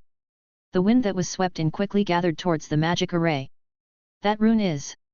When he saw the rune on the magic array, Heath's brows furrowed tightly. At this moment, crackle! Two bolts of lightning suddenly appeared in the room and struck the magic array. After the lightning flashed, two cracks appeared in the space above the magic array. Any wizard who had some understanding of spatial spells would be able to recognize it at a glance. Spatial cracks. Usually, the appearance of such a spell meant that it was spatial teleportation. Combined with the magic array below, it was like a teleportation spell. Heath hurriedly said to the two of them, "Something is coming out. Everyone, be careful." Just as Heath finished his words, an extremely powerful aura suddenly surged into the spatial rift. The strength of that aura was not inferior to Heath himself. It even caused Heath to feel a sense of trepidation. What? What is it? The two weaker apprentices trembled, and their faces turned pale. They were instantly frightened by that extremely powerful pressure and could not move. On the other side, a huge black shadow walked out from the magic array. Its entire body was emitting an intense power. This huge monster was obviously a cat. This was a cat, a black cat. Its entire body was pitch black like a demon. It had black fur, black eyes, and black claws and tails. It was the kind that could even turn invisible naturally in the dark. However, there was a red gem embedded in the forehead of the black cat, which was exceptionally dazzling. Gem cat. Everyone recognized the identity of this demonized creature. It was a very rare high-level demonized creature called Gem Cat. Its name originated from the gem above its head. Their expressions turned ugly. In terms of strength, the Gem Cat itself was not particularly strong. It was probably only at the official wizard level. Normally, Heath would be able to deal with it easily, including the two apprentices. However, at this moment, their bodies had shrunk. Due to the change in mass, the energy they held in their bodies had also shrunk. Their current strength was definitely far inferior to their usual strength. At this moment, looking at the huge creature that walked out from the magic array, the two apprentices were clearly panicking. What should we do? It will eat us. Right now, we are no different from mice. Heath's expression was also not very good. He was not afraid of the Gem Cat, but under such circumstances, it was almost impossible to defeat it. The only way to get out of trouble was to enter the mouse hole at the side as soon as possible. However, if he wanted to enter the mouse hole, he had to deal with the enchantment on the mouse hole. However, with the Gem Cat here, he had no time to worry about breaking the enchantment. I have to find a helper. After thinking for a moment, Heath quickly made a decision. He immediately said, Nina. Here. Nina in a red dress quietly appeared and flew beside Heath. I'll go and stop the Gem Cat. You take the opportunity to help me undo the magic barrier on the mouse hole. The two apprentices could not be counted on. This barrier was no longer a complicated issue for them. It was because there was too much difference in strength and realm, so there was no possibility of undoing it. Nina was a genuine wizard in the past, so she definitely had some necessary knowledge points. As long as she had these knowledge points, it was enough for now. Nina frowned and said, Ah. But I don't know how to do it. It's not like you don't know that my knowledge points of magic arrays are very poor. Heath said, It's okay, I'll teach you. Nina curled her lips and said, Well, if you trust me so much, then I can try. Seeing that, Heath did not waste any more words. With a clang, he pulled out the Red Demon greatsword and held Red Demon. He quickly thought of the Gem Cat in front of him and took the lead in charging. At the same time, the Gem Cat that had walked out of the spatial rift was still turning its head to look at its surroundings. Not long after Heath approached, it turned its head vigilantly and instantly locked onto Heath. Its large eyes revealed a fierce glint. The way it looked at Heath was like it was looking at a mouse or some kind of fun toy. Meow. It let out a sharp cry. The next second, the Gem Cat opened its mouth wide and charged at Heath with its sharp fangs exposed. A great battle was about to break out. Chapter 337. Whoosh! Whoosh! Two sharp whistling sounds could be heard as two figures, one big and one small, rushed towards each other and crashed into each other in the air. Clang! Clang!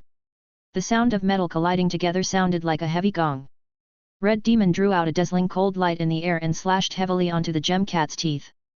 The sharp teeth, which looked to be a few meters long, shook heavily, and a few traces of blood even appeared on its gums. Meow!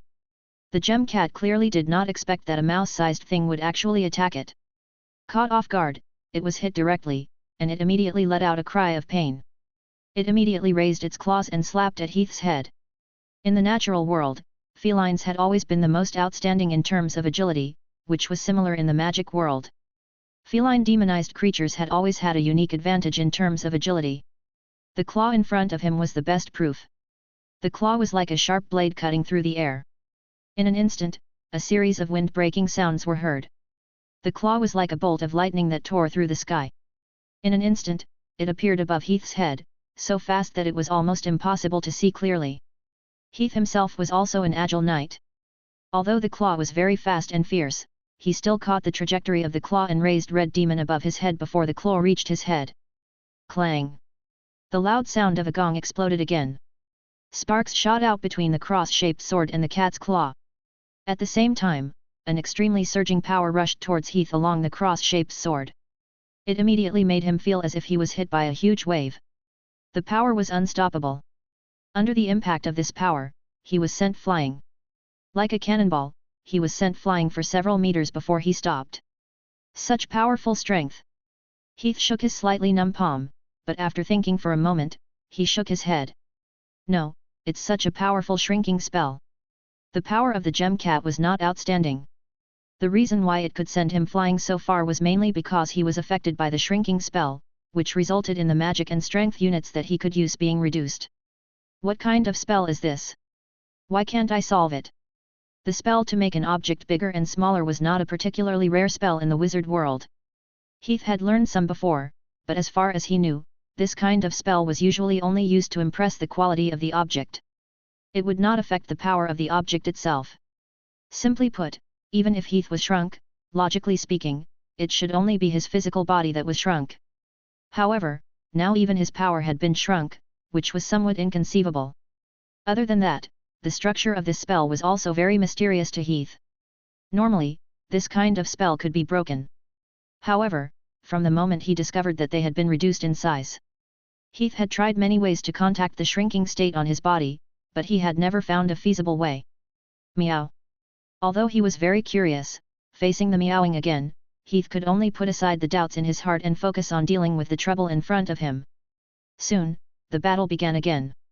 Like a cat playing with a mouse, the gem cat charged at Heath with a pair of sharp claws, slapping and beating him repeatedly, as if it wanted to kill him. Heath responded steadily and carefully. He quickly waved Red Demon in his hand to block the attacks of the gem cat. Although the effect of the shrinking spell had caused the strength of the two to be somewhat different, with the help of magic, Heath was basically able to block the attacks of the gem cat. When the defense was really tight, Heath would also make use of the surrounding terrain to hide. Under the table, under the bed, at the corner of the cabinet, behind the door, and so on, these were all places that the gem cat could not reach. Shrinking his body also had some advantages. After a few minutes of stalemate, the gem cat clearly lost its patience. Its expression changed from playing and entertainment to anger and seriousness, as if it had been provoked. Its attacks suddenly became fierce. After a few unsuccessful attacks, it even began to use magic. A demonized creature like the gem cat was very arrogant. If it was not forced into a corner, it would not normally use magic. A pair of sharp claws and agility was enough for it to deal with everything. Now, in order to deal with Heath, the gem on its forehead kept flashing. It continuously released wind blades, frost, fireballs, and so on to bombard Heath. Although these spells were only some very low-level spells, many of them were not even official-level spells. However, under the influence of the shrinking effect, these spells became incomparably huge. A small fireball in the eyes of Heath at this time was like the sun that fell from the sky. A small wind blade that stirred up a gale could even be compared to a typhoon. Heath was also a little overwhelmed by such indiscriminate attacks. Several times, if he had not dodged in time, he would have been almost caught by the gem cat. Heath, who was in a tight spot, had no choice but to use his spiritual power to urge Nina. Nina, are you ready? Previously, he had already used his spiritual tentacles to understand the detailed structure of the remaining magic barrier. He had also informed Nina of the method to break this magic barrier through his spiritual tentacles. Now, Nina only needed to follow his instructions and tamper with the magic structure to be able to break the magic barrier. Don't rush me. Wait for a while.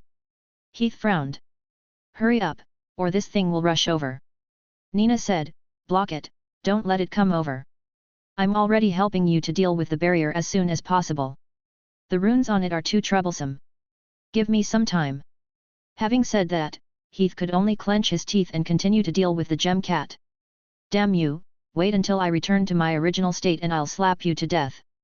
As an intermediate level wizard, it was a very magical thing to be chased by a gem cat. Fortunately, after holding on for a short while, Nina finally gave him good news. It's open. Hurry, Heath, the enchantment is open. According to Heath's instructions, Nina successfully opened the magic enchantment on the mouse hole. The two apprentices were overjoyed and rushed into the mouse hole. After ensuring their own safety, they both heaved a sigh of relief and stood at the mouth of the hole, shouting at Heath. "Sir Wizard, the enchantment on the mouse hole is open. Come in quickly. Come in quickly." Heath did not pay much attention to the shouts of the two people at the moment. He only raised his head and looked at the huge monster in front of him that was blocking the middle of the road completely. Heath looked at the gem cat and then looked at the mouse hole behind it. The mouse hole had been opened, but this guy was blocking the road at the entrance. How was he going to get there? Chapter 338. Let's fight. Heath's heart turned cold. He grabbed the red demon greatsword, paused for a moment, and suddenly rushed towards the direction of the mouse hole. Whoosh! A shrill sound of rushing wind exploded. Heath's entire body shot out like a sharp arrow, instantly tearing the air into pieces. Then, he shot an arrow straight towards the gem cat's forehead. Since he could not avoid it, he might as well attack and find an opportunity from the attack. Clang! The sound of metal colliding exploded. Red demon slashed heavily at the gem on the gem cat's forehead. Sparks flew from the point where the swords met. Meow! The gem cat cried out in pain. Then, it raised its sharp claws and clawed at Heath. Its sharp claws swept up fine wind blades in the air. Heath did not retreat or dodge. He raised his sword and slashed. A series of crisp ding-ding-ding sounds could be heard. The great sword and the gem cat's claws clashed heavily, leaving after images of the two in the sky. In this competition of speed, both sides were equally matched. However, in terms of strength, the shrunken Heath seemed to be unable to hold on. After clashing for a while, Heath seemed to be lacking in strength. He began to retreat step by step, looking as if he was at a disadvantage. If one observed carefully, they would find that the direction Heath was retreating towards was the direction of the mouse hole. 1 meter. 2 meters. 5 meters. 10 meters. The unaware gem cat was still attacking furiously. Using this opportunity, Heath was retreating while fighting. Very soon, he was less than 10 meters away from the entrance of the hole. The moment he entered 10 meters, Heath immediately abandoned the gem cat in front of him and turned around to run. The gem cat, who was in the midst of a fierce battle, was stunned at first. The frequent resistance of this prey was a very fun thing for it. Just now, it was still enjoying itself. It did not expect this thing to suddenly run away. After all, in its script, the opponent should have lost and resisted until it got tired of playing, and then it would kill the opponent in one fell swoop. Meow! Sensing that it had been deceived, the gem cat let out an angry cry. It suddenly exerted strength in its legs and chased after Heath at an extremely fast speed. 10 meters. If it was under normal circumstances, this would have been an instant for Heath. However, because of the shrinking, the current 10 meters had been magnified dozens of times for him. Because of this, even though Heath was running at full speed, he still needed some time to reach the entrance of the mouse hole. When he was less than 3 meters away from the entrance of the mouse hole, he was finally caught up with by the gem cat. Without hesitation, the gem cat opened its mouth and directly bit at Heath. This time, it did not even have the intention to tease him. It was determined to directly kill this disobedient toy.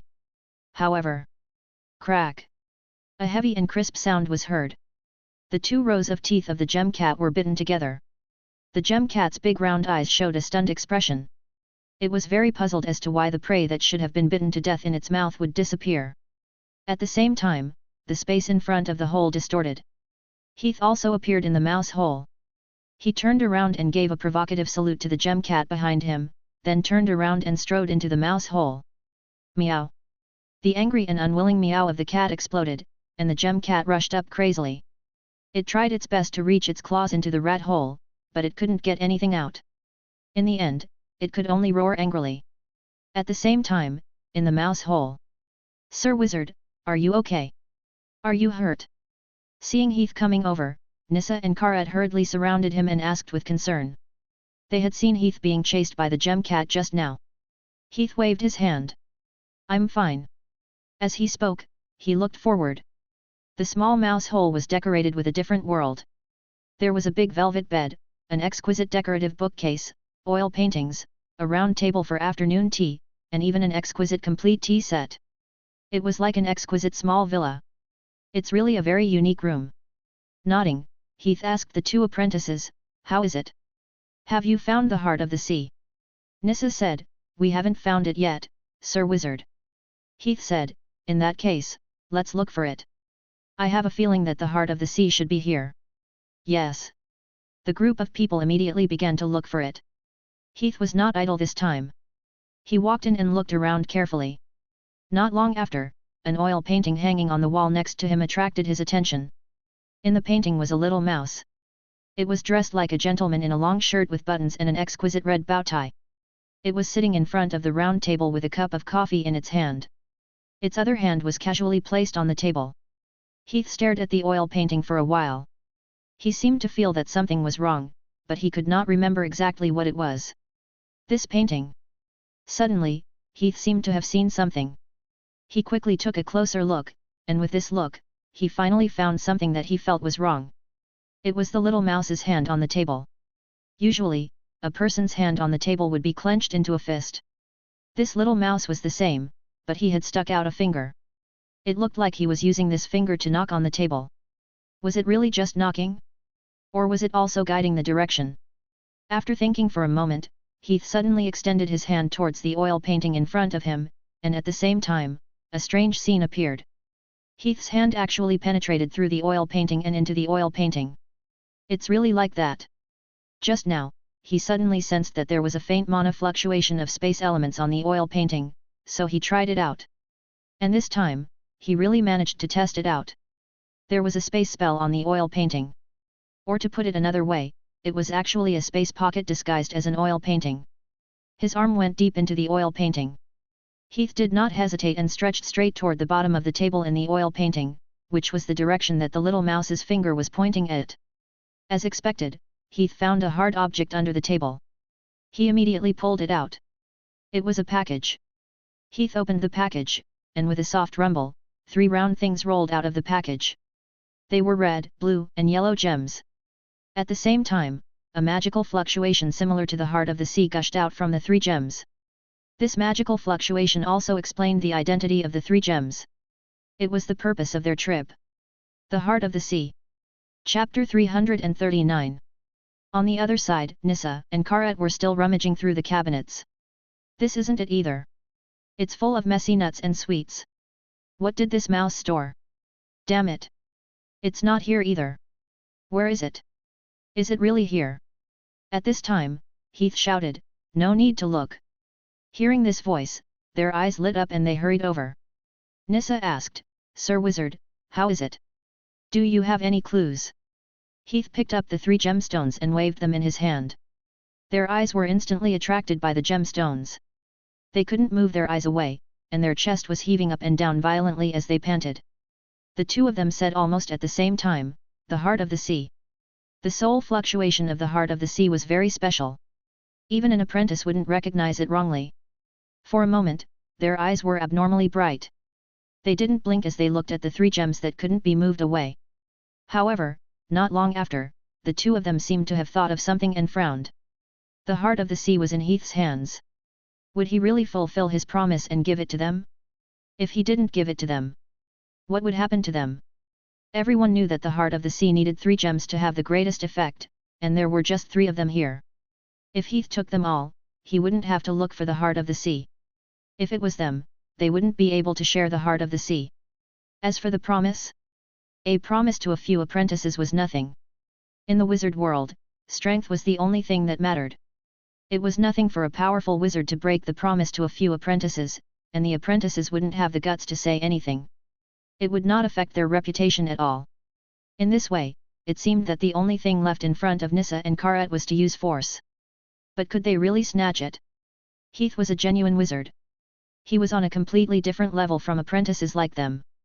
No matter how powerful an apprentice was, it was impossible for them to challenge a wizard, not to mention that even among the apprentices, their strength was not considered to be the peak. And Heath's previous strength had been fully displayed in front of them. With his strength, crushing the 2 of them was no different from crushing 2 bugs. Before the 2 of them could think clearly, Heath had already opened his mouth. They saw him put away a blue heart of the sea, and then handed over 2 red and yellow hearts of the sea. He said generously, you can split these 2. The best effect of the Heart of the Sea was 3 hearts of the sea. At most, 3 hearts of the sea could be used. No matter how many hearts of the sea there were, it was meaningless to have more than 3. Moreover, in order to prevent people from stealing the heart of the sea, the wizards of the Golden Islands had specifically stipulated that no wizard could leave the mysterious sea with more than 3 hearts of the sea. Even with the hearts of the sea in Heath's hands, he had already gathered 3 hearts of the sea. There was no point in taking any more. It would be better to let the 2 apprentices in front of him take advantage of it. In addition, Heath guessed that this assessment was also monitored by the wizards and the heart of the sea was placed according to the situation. Otherwise, why did he only get 1 heart of the sea twice before, but this time, he could get 3 hearts of the sea at once? Obviously, the wizards meant that the other 2 apprentices had passed the test and the 2 hearts of the sea were given to them. If Heath kept them for himself, the wizards would not want to see him.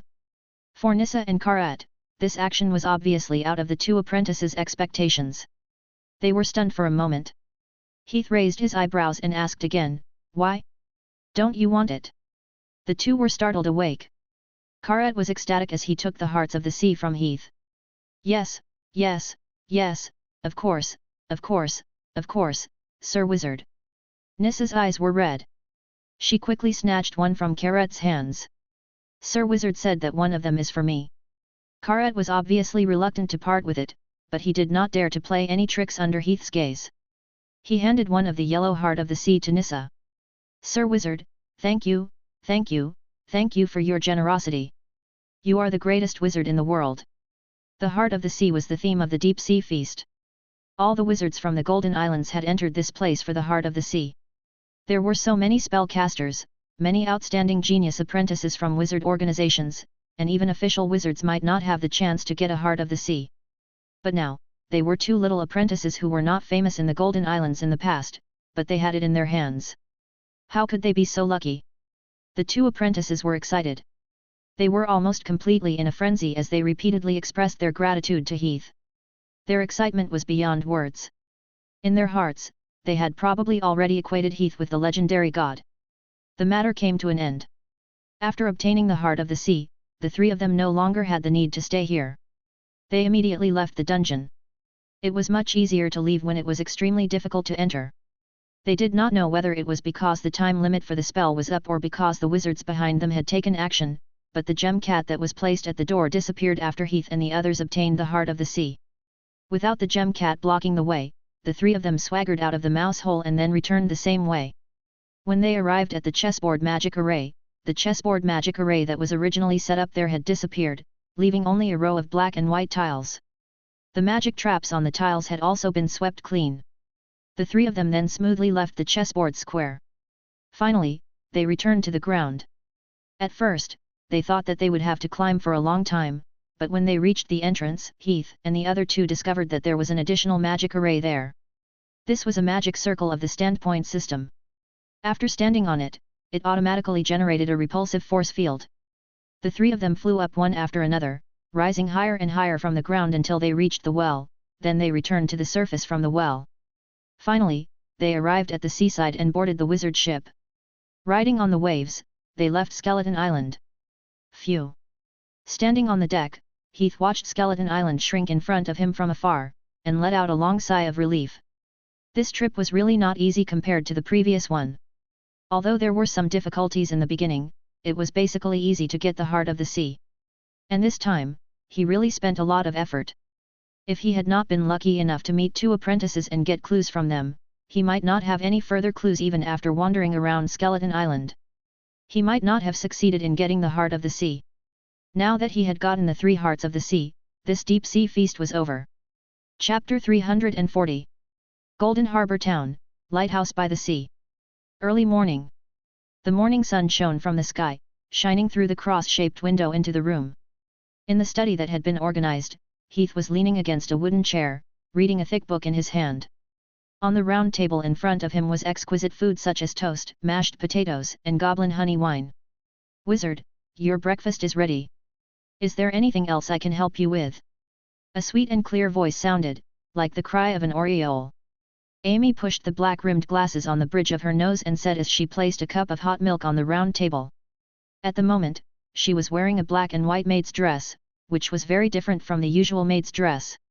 Amy's maid's dress was lace style, and it was very short. It was paired with a pair of white stockings, the curves on her body showed her feminine charm to the fullest. Coupled with the refined glasses on her nose bridge, it added a unique allure. After the deep-sea feast, Deep-Sea Kiss gave Amy to Heath as his apprentice. Thinking that he needed someone to take care of his lifestyle, Heath brought her back. Heath looked at the beautiful scene in front of him for a while, then put down the book and said, "Come here." Amy walked up to him obediently. Heath reached out his hand and grabbed Amy's slim hand, which was as smooth as silk. Then he pulled her in gently. "Ah!" Amy cried out in surprise.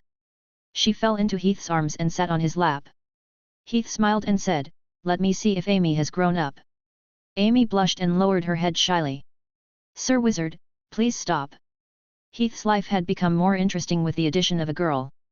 These days, when he had nothing to do, Heath liked to pull Amy over and play with her for a while. It was like a boy who had a new toy. Every time Heath treated her rudely, Amy was very obedient and even tried her best to cooperate with him. After all, he was a real wizard, and Amy was only an apprentice. In front of a real wizard, as an apprentice, she had no way to defend herself. After playing with Amy for a while, Heath let go of her. "Okay, okay. Sit down and eat breakfast." As he spoke, he took out a bottle of magic potion. The bottle contained a purple-blue liquid. He opened the bottle and poured some into his food. Then, he threw the bottle to Amy and said, "This is magic water. Add some to enhance the flavor." Hearing Heath's words, Amy's face lit up. She quickly took the bottle and said gratefully, "Thank you, Sir Wizard." Magic water was not just a seasoning for flavor. For wizards, it could improve the quality of their magic power and remove impurities, especially for apprentices. After all, the most important thing for an apprentice to become a wizard was to purify their magic power. With the help of this magic potion, Amy would be able to become a wizard in the future with less than twice the effort. Amy held the magic potion bottle and said happily, "Sir Wizard, you are so good to Amy. Amy doesn't know how to repay you." Deep-Sea Kiss was no different from other wizard organizations in the wizard world. In terms of strength, bloodline mattered. Muggle-born apprentices like Amy belonged to the lowest class in the Deep-Sea Kiss. After painstakingly collecting, planting, and breeding, they could only earn around 100 magic stones a month. Maintenance training alone was sometimes very difficult. So when Heath asked if she would like to leave with him, she agreed without thinking. After coming here, the life here did not disappoint Amy. It could even be said that it was far beyond Amy's expectations. After all, Heath had basically taken care of all the resources needed for training here. In addition, from time to time, Heath would give Amy some precious potions, such as magic water, that could help her with her training. After all, these things were things that she had never dared to think about when she was in Deep-Sea Kiss. It was impossible for her to get her hands on them. Heath said nonchalantly, "Didn't I say that there's no need for thanks? To me, these are just things that are not worth mentioning." After breakfast, Heath went downstairs to teach class. After knowing that he was back, the people of Golden Harbor Town were overjoyed. The next day, they sent all the children to the lighthouse. Originally, Heath wanted to take 2 breaks, but when he saw the faces of those people who were too kind to refuse, after thinking about it, he decided to continue teaching. Today, let's review the history of the West Coast. Lily, answer me. Yes, Teacher Heath. It is said that a long time ago, a powerful god ruled here. Her name was Siren, also known as the Sea God. In class, Heath first brought the children to review the knowledge he had taught them. It was clear that the children were eager for knowledge. Even after such a long time, the lessons were not forgotten at all. In the face of Heath's questions, they did not dare to say that they could still remember everything, but they could basically answer the general content. Among them, Lily and a few other students who were usually outstanding answered very clearly. It almost did not differ from what Heath had taught back. Alright, that's all for today's class. Everyone go back and remember your homework. I will check it tomorrow. Class is over. Goodbye, Teacher Heath. The class ended in such a happy atmosphere. The students left the class with their knowledge reluctantly.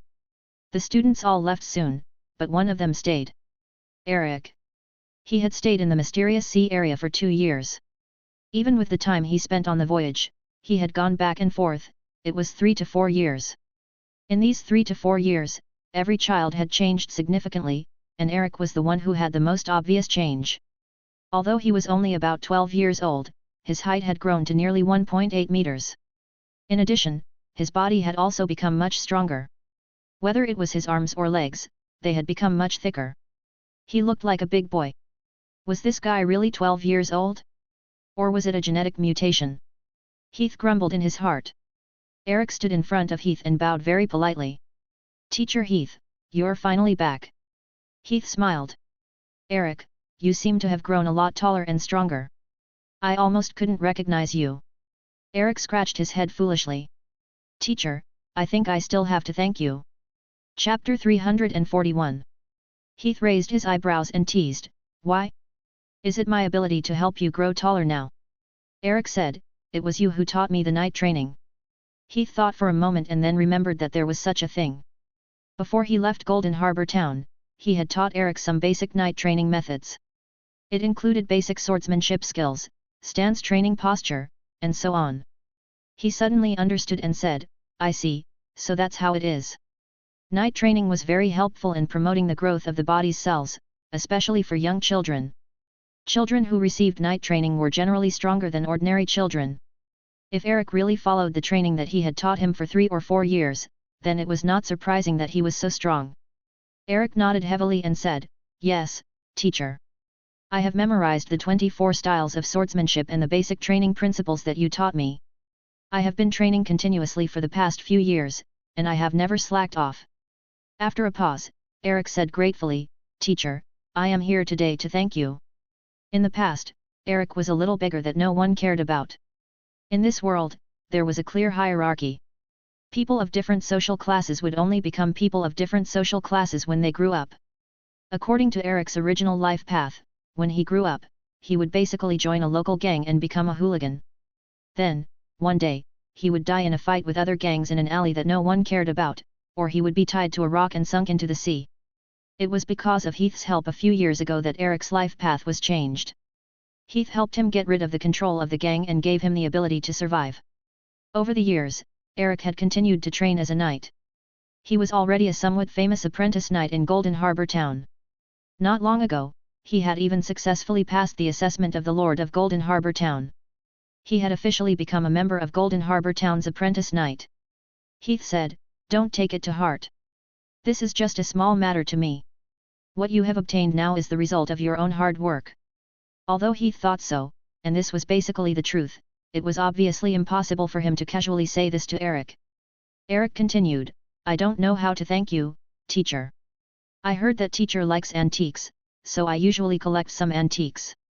This is what I have collected over the years. Teacher, see if you like it." As he spoke, Eric took out a package and opened it in front of Heath. After opening the package, Heath saw some small items inside. There were seashells, pearls, rusty daggers, some coins from God knows where, and so on. Heath raised his eyebrows and reached out to fiddle with the package. He asked curiously, "Where did you get these things?" Eric scratched his head and said, "A part of it was a sunken ship that I found in the canal when I was sailing with the Count's fleet not long ago. Some of them were salvaged from the sunken ship, and some were bought from wandering merchants when I was strolling on the streets." After learning the skills, it became easier for Eric to earn money. In addition to growing in size and strength, Eric could easily find a job now. Whether it was working hard at the dock or working as a bodyguard for a businessman, he could easily earn money. In addition to supporting himself, he could still save a lot of money. Because he had heard that Heath liked antiques, when he went shopping, he deliberately collected some ancient items on the street. These were all accumulated over the years. The reason why Heath said that he liked antiques was actually because of the antiques in the wizard world. Antiques in the secular world basically had no value to him. However, these were all painstakingly managed by Eric. With his good intentions, of course, Heath couldn't let others waste their expressions in vain. Thus, he said straightforwardly, "Then, thank you." Before he could finish his sentence, Heath seemed to have discovered something. He used his hand to fiddle with the pile of items and took out an item. It was a piece of currency. This was currency made of stone. It was slightly bigger than an ordinary gold coin. On the front, there was a mermaid sculpture holding a trident. 7 gemstones were wrapped around it. Heath was already very familiar with this image. It was the sea god Siren. On the back was carved a magnificent palace. Heath said in surprise, Armstead. Eric asked in puzzlement, Armstead? Teacher, are you talking about the legendary Armstead? Heath nodded. Yes. He picked up the coin and flipped it over in his hand. He explained to Eric, Eric, I think you've found a treasure. This is an Armstead currency. Armstead did not use the usual metal currency. Instead, it used a currency made of stone, which Eric had given him at the moment. Eric quickly said, Ah, really? Then do you need this thing, teacher? Heath nodded. Yes, thank you very much, Eric. I like this thing very much and it's very useful to me. I'm willing to buy it from you. You can name the price. Eric shook his head and said with certainty, Teacher, this was originally given to you by me. How could I take your money? It is Eric's greatest honor to be able to give you a gift that you like. It was needless to say that he was sincerely looking for a gift for Heath. Being able to satisfy Heath was already the happiest thing. Moreover, Eric could easily earn gold coins now. He was not an extravagant and lascivious person. Money was no longer a big demand for him, so of course, he would not accept gold coins from Heath. Seeing that, Heath did not force him. He just nodded and said, Okay, if you change your mind, you can come to me at any time. Even if what you want is not gold coins, I can give you something else. Equal exchange was a wizard's principle. Since he was a wizard, it was best to follow this principle when trading. Okay. Heath went to the experimental table. He picked up the stone coin and placed it on the experimental table. With one hand, he picked up a magnifying glass and studied the coin for a long time. As if he had discovered something, he touched his chin and said in surprise, I really didn't expect to get such a good thing here. Chapter 342. A single coin from Armstead did not represent much. After all, it was such a large civilization, and the currency that was issued back then could be described as countless. These currencies were also stone currencies that were not easily damaged. There were still quite a number of them left behind, and traces of them could be seen on the antique market for a long time. And what attracted Heath at this moment was not just the coin from Armstead, but a row of small words at the bottom left corner of the coin. There were a few rows of strange symbols at the bottom left corner of the coin. They were crooked and looked like tadpoles. In the eyes of ordinary people, they would only be a few unknown symbols. However, for wizards, they could read the contents at a glance because they were using the runic language that was common in the wizard world. The content recorded on it was a magic formula. Just like people sometimes took the things around them to make records, wizards would also take the things around them to record things, especially when they were doing experiments or reading books to learn. They would often take the things they thought of, write them down on the table, print them on the bottle, and so on. Looking at the symbol on the coin, Heath touched his chin and said, This should be the formula of the Lanevies faction, right? The structure is a bit like the formula under the 6th law of the Darkness faction. It's really rare. Hearing his whisper, Eric, who was beside him, asked in puzzlement, What did you say, Teacher Heath? Heath shook his head. It's nothing. After a pause, he asked, I just heard you say that you got this coin in a sunken ship. Eric nodded. Yes, teacher, it's a sunken treasure found on the side of the canna. He told the whole story. Not long ago, he found a job as a sailor at the dock and helped Count Barris, the Lord of Golden Harbor Town, transport a ship of spices to the north of the Gold Coast. While passing through the canna, the fleet found a 3-masted sailboat that sank near the canna. The navigation level in the secular world was very backward, and the wind and waves in this world were particularly fierce. Therefore, it was very common for merchant ships to sink here. There were always cases of ships sinking after going out to sea for various reasons. These sunken sailboats were also known as sunken treasures. Many sailors found these sunken treasures when they went out to sea and obtained a lot of wealth from them. Therefore, when they encountered sunken ships, they would generally go to explore. Eric and the others were no exception. After discovering the sunken ship, the captain of Eric's ship immediately organized sailors to search the sea. Eric was one of the sailors who went into the sea, and this coin was also picked up by him at that time. After listening to Eric's explanation, Heath nodded and said, I see. After a pause, he continued to ask, were there other things that were fished out together? Since Eric was able to pick up the coin that recorded the magic formula here, it was possible that this ship was related to wizards. It was even possible that it had carried wizards before. Perhaps there were other wizard items that could be found. Eric said, there were still a lot of things that were found, but most of them were taken away by Captain Bliss. I secretly hid this coin. Heath touched his chin.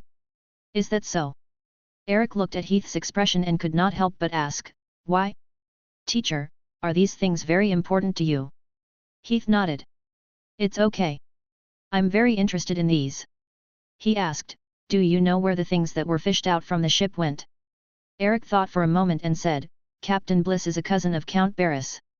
The Archer is also a private ship of the Barris family. I think these things went to Count Barris in the end. So that was the case.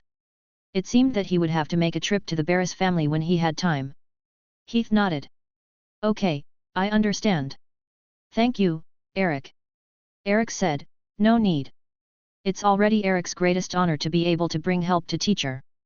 Heath teased, it's been a few years since we last met. When did that wild boy who came to smash my window learn to be polite? Eric's face turned slightly red. Of course he would not forget the misdeeds he committed a few years ago. Heath comforted him, everyone was mischievous when they were young. When they grow up, they learn to reflect and grow from it. That's enough. Eric nodded heavily and gave a knight's salute by pounding his chest. Yes, teacher. Heath placed one hand on Eric's shoulder and said, let's go. Let me see how your swordsmanship practice has been these few years. Have you trained well? He led Eric to the courtyard and Heath examined the results of his training over the past few years in detail. Although he had chosen to teach Eric as a knight on a whim, it was also because he had a good aptitude. This examination did not disappoint Heath. Eric's progress over the past 3 years could not be slow. He had basically reached the peak level of an apprentice knight. What he lacked now was a little foundation to advance to a knight. If he continued to train according to the current process, he would be able to advance to an official knight in 3 to 5 years at most. Heath nodded. That's right. When I was your age, I didn't have such a standard. You're much more outstanding than I was back then. The talent level of the original owner of Heath's body was not that great. Among the apprentice knights who had trained at the same time in Greystone Castle, he was also an ordinary existence. The real rise of the name Heath came after Heath had transmigrated. To be exact, it was only after Heath had awakened the system that he began to show his talent.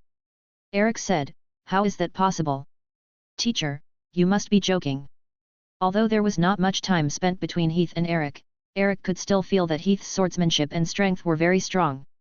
Moreover, this feeling was even more profound as he grew older and more knowledgeable. During this period of time, because he had passed Count Barris' assessment, the number of apprentice knights and knights that Eric had come into contact with had also increased quite a bit. Some of them had even sparred with each other. The feeling that they gave Eric was that none of them had the strength of Heath, whether it was swordsmanship or oppression. At this moment, in Eric's heart, Heath was already in existence like a god. How could he dare to compare himself with Heath? Heath shook his head and lectured, don't belittle yourself. Your talent is indeed outstanding. As long as you continue working hard, you will become a famous knight one day. After a pause, he smiled and said half-jokingly, when the time comes, remember to give me an autograph.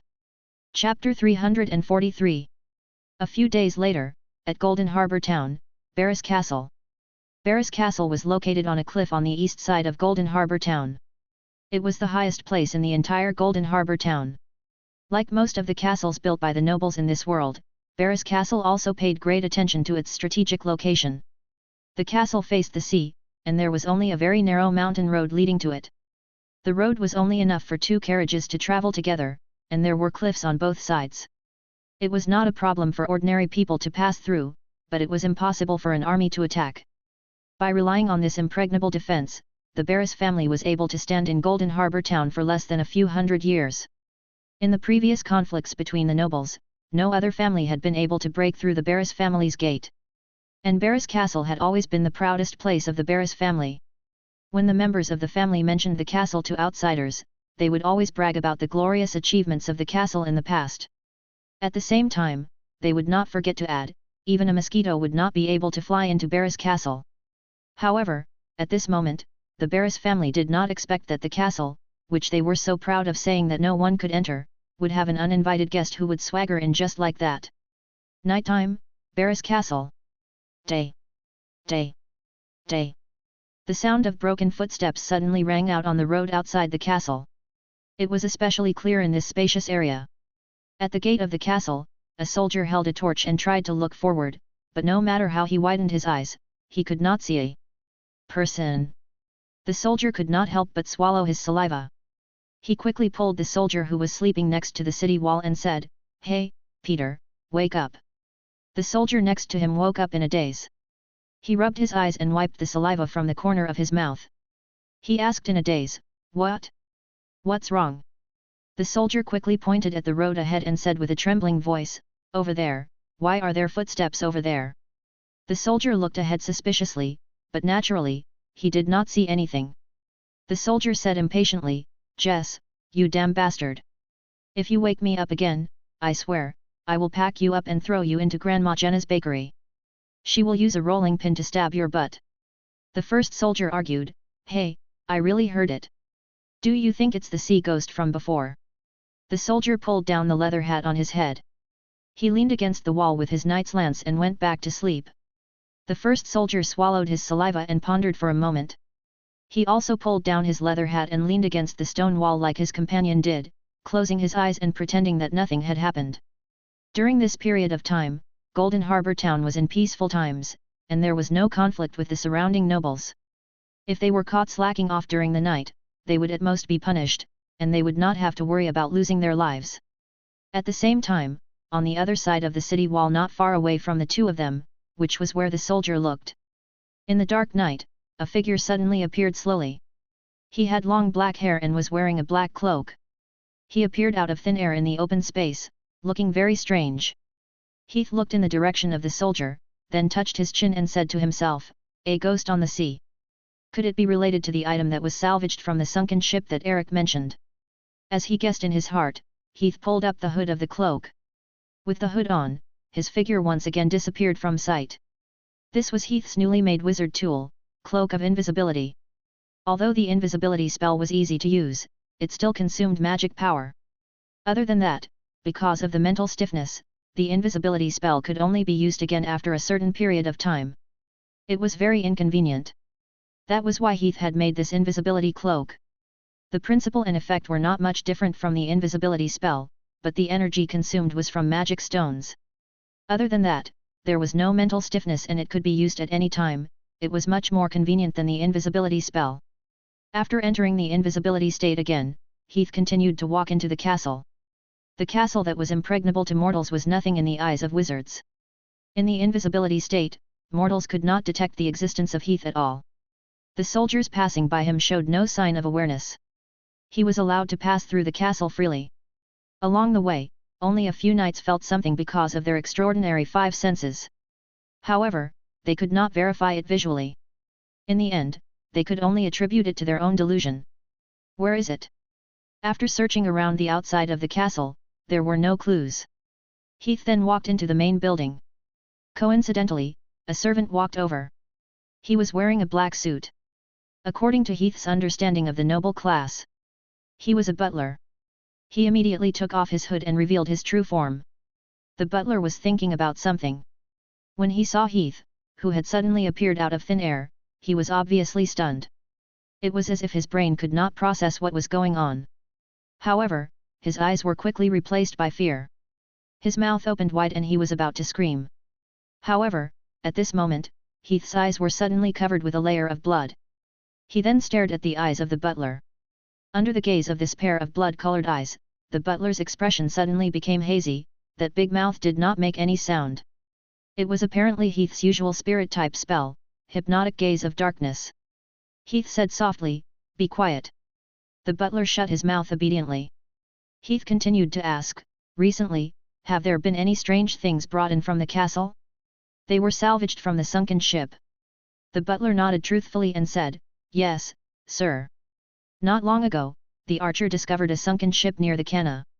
The captain arranged for the sailors to explore the ship, and all the things found in it were brought back to the castle." Heath asked, "Where are those things now?" The butler said, "They were ordered by the count to be placed in the castle's treasure vault. The location of the treasure vault is in the count's study. Only the count knows how to open it, and the key to the treasure vault is also carried by the count." Why did the nobles like to build these treasure vaults, secret rooms, and so on and so forth? As his thoughts ran wild, Heath asked again, "Where is the Count now?" The butler said, "The Count is in the study now, staying with Knight Colette for a while. They are discussing the matter of the second prince's envoy's visit." Heath nodded. "Okay, I got it. Now go back to your room and have a good sleep. Forget everything that happened tonight. Remember, forget everything that happened today." The butler said, "Yes, my lord." Chapter 344. After giving out the address of the study, the butler left. Heath followed the address given by the butler and went to the study. The study was a room on the third floor of the castle. At this time, the door was closed. Through the crack of the door, one could vaguely see a flame inside. It should be the Count that the butler mentioned earlier who was talking about things inside. There were many ways to enter. Heath thought for a moment and decided to choose the simplest one. Knock on the door. Knock, knock, knock. A dull sound suddenly came from the wooden door.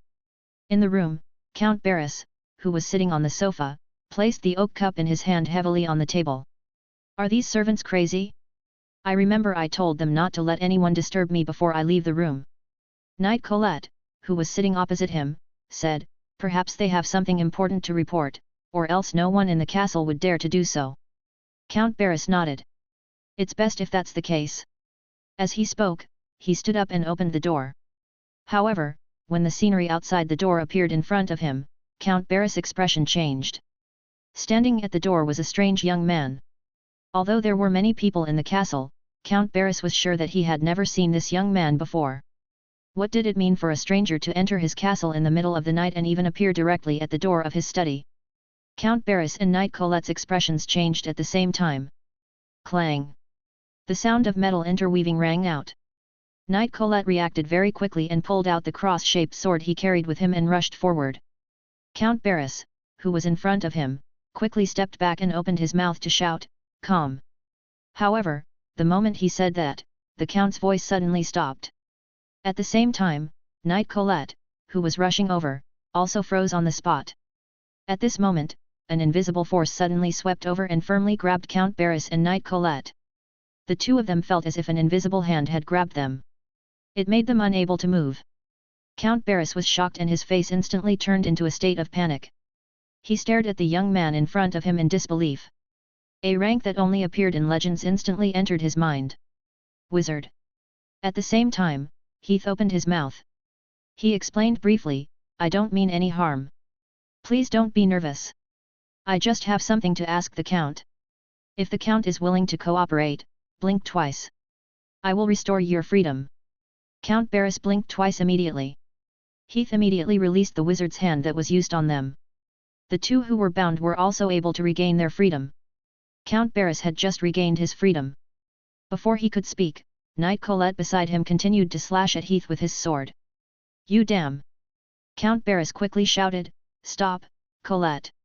As he spoke, he took a step forward and stopped Colette's attack.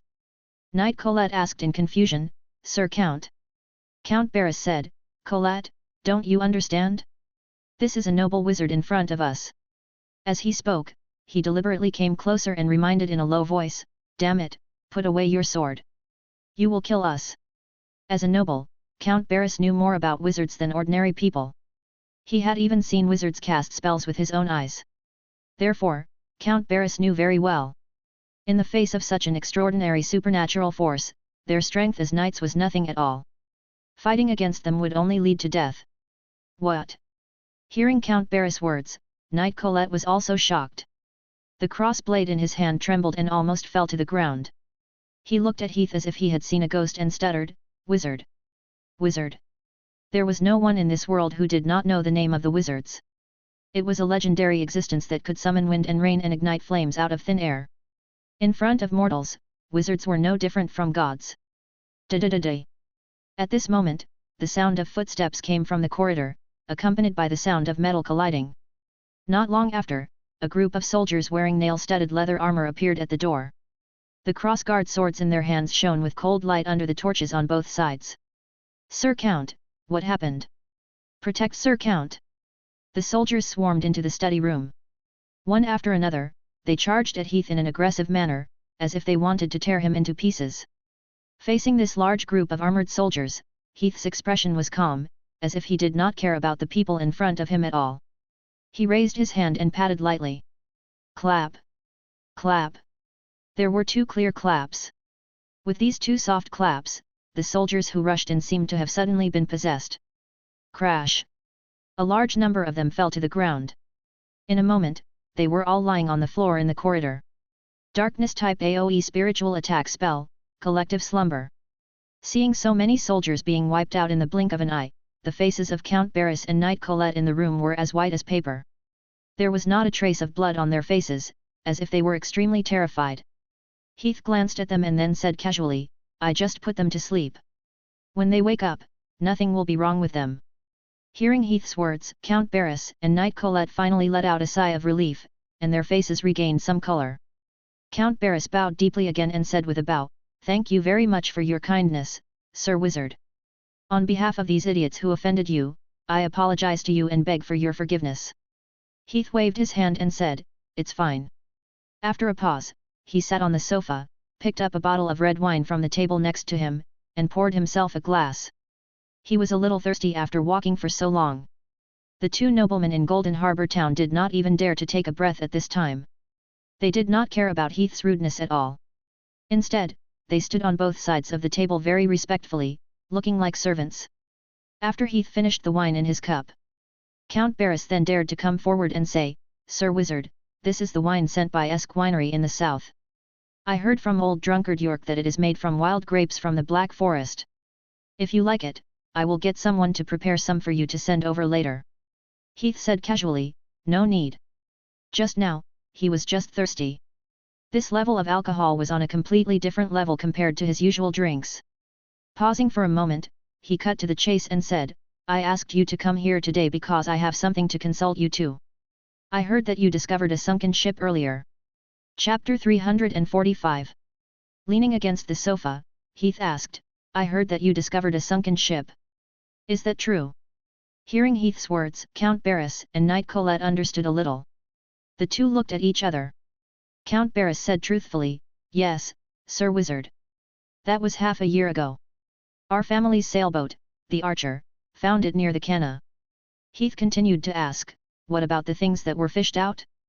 Are they still in the castle? Count Barris nodded and said, Yes, sir. I've put all the items that were brought back into the basement. I'll bring you in now. Heath nodded. He was very satisfied with the Count's performance. He stood up and said, Let's go. Count Barris did not move. His face seemed to be hesitant. Heath raised his eyebrows. What? Is there a problem? Count Barris quickly smiled and said, It's like this, sir. Please move aside. My basement is under the sofa. Oh. Heath moved back and Count Barris walked to the bookshelf next to him. The bookshelf was filled with all kinds of books. The shelf was filled to the brim. Count Barris took out a few books from the middle of the second shelf. When these books were taken away, there was an empty space in the shelf. Count Barris reached his hand into the empty space and touched it. He seemed to have touched some kind of mechanism and they heard a light click. As this sound rang out, the sofa in the room suddenly flipped backward, revealing the floor below. At this moment, there seemed to be a dark hole in the floor. It was about 2 cubic meters, and one could see a spiral stone step that went down. Count Barris took a candle from the table, walked to the hole, and made a gesture of invitation. Sir Wizard, the basement is just below. Let's go down. Heath nodded. Following Count Barris, the 3 of them walked down the spiral stone steps. After about 30 rounds, they soon arrived at the end of the bottom step. At the end of the stairs was a wooden door wrapped in an iron sheet. The large rivets were particularly eye-catching under the light of the fire. Count Barris took out a key, inserted it into the keyhole, and turned it gently. With a kaka sound, the door was opened, and a small room appeared before Heath's eyes. It was about 30 square meters, and it was filled with all kinds of messy items. Piles of gold coins, large treasure chests, all kinds of gold and silver jewelry, antique equipment and even a set of knight's armor. It was like a small warehouse. After entering the room, Heath immediately turned his head and looked at a room in the room. His eyes instantly locked on that side. It was a wooden shelf at the end of the room. On the shelf, there were some strange items. They looked old. These things were releasing a spiritual wave. It seemed that these were all items from the wizard world. At the same time, Count Barris pointed at the shelf and said, "Sir Wizard, the things that the archer picked up from the sea are there. I put all of them there." Heath came to the shelf and looked down. There was a dagger, a few things that looked like seashells, 2 red pearls, a few square stones, and so on. Those square stones were the easiest to identify. Although they looked different after soaking in the water for too long, it was still easy to recognize them. These were the most common items in the wizard world, magic stones. Heath counted 7 in total, and they were all high-grade magic stones, which was 70,000 magic stones. The other 2 red pearls were also a precious material in the wizard world, the red pearls. They had a very high magic conductivity and were one of the excellent materials used to make wizard tools. A red pearl's market price was about 40,000 to 50,000 magic stones. There were a total of 6 of them, which added up to 300,000 magic stones. The remaining few shells were ordinary shells. However, there were some runes recorded on the shells. Heath looked at them and saw that they were all magic formulas and runic arrangements. They belonged to the same series as the ones on the coins, and the handwriting was very similar. It seemed that the owner of these items had the habit of taking things later to record things. The last dagger was a wizard tool, but Heath looked at it and found that it was broken. He thought about it and tried to use the system to extract the dagger. Beep, extraction successful. Obtained wizard tool blueprint, water knife dagger. Water knife dagger? A bunch of strange information flooded into Heath's mind. Heath looked at it and found that the principle of this dagger was similar to the water knife on Earth. It used high-speed compression to form a torrent to achieve the cutting effect. Not bad, not bad, it's a good thing. Heath was delighted. As a guest from Earth, Heath understood the power of the water knife. The powerful water knife could even be used to cut diamonds. This kind of seemingly ordinary wizard tool, in fact, had power created that was absolutely extraordinary. After checking the items one by one, Heath said to Count Barris, "These things are very helpful to me, so I'll take them away." Count Barris quickly said, "Sir Wizard, if you like them, you can take them away. I'm willing to offer you everything my Barris family has." In front of the great difference in strength, he had no right to say no. Moreover, these things were not indispensable treasures to him. At that time, it was only because they were antiques fished out of the sea that he threw them into the treasure vault. Otherwise, he would not have taken a fancy to these tattered items. Heath took out his dimensional pocket and put all the items away. Then, he said, "I won't take your things for free. As a price, I'll give these to you." As he spoke, he took out 2 magic potion bottles and threw them over. He explained, "This is water of life. You can simply think of it as a kind of magic potion concocted by wizards.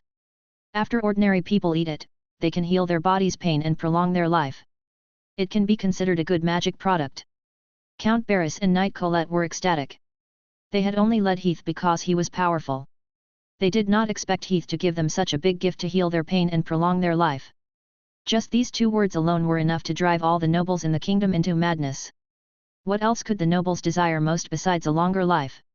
Count Barris and Knight Colette both kneeled in front of Heath and pressed their foreheads against the ground. "Thank you, Sir Wizard, thank you." Chapter 346. A few days later, in the laboratory of Heath's lighthouse. Glug, glug, glug. Ding. Ding.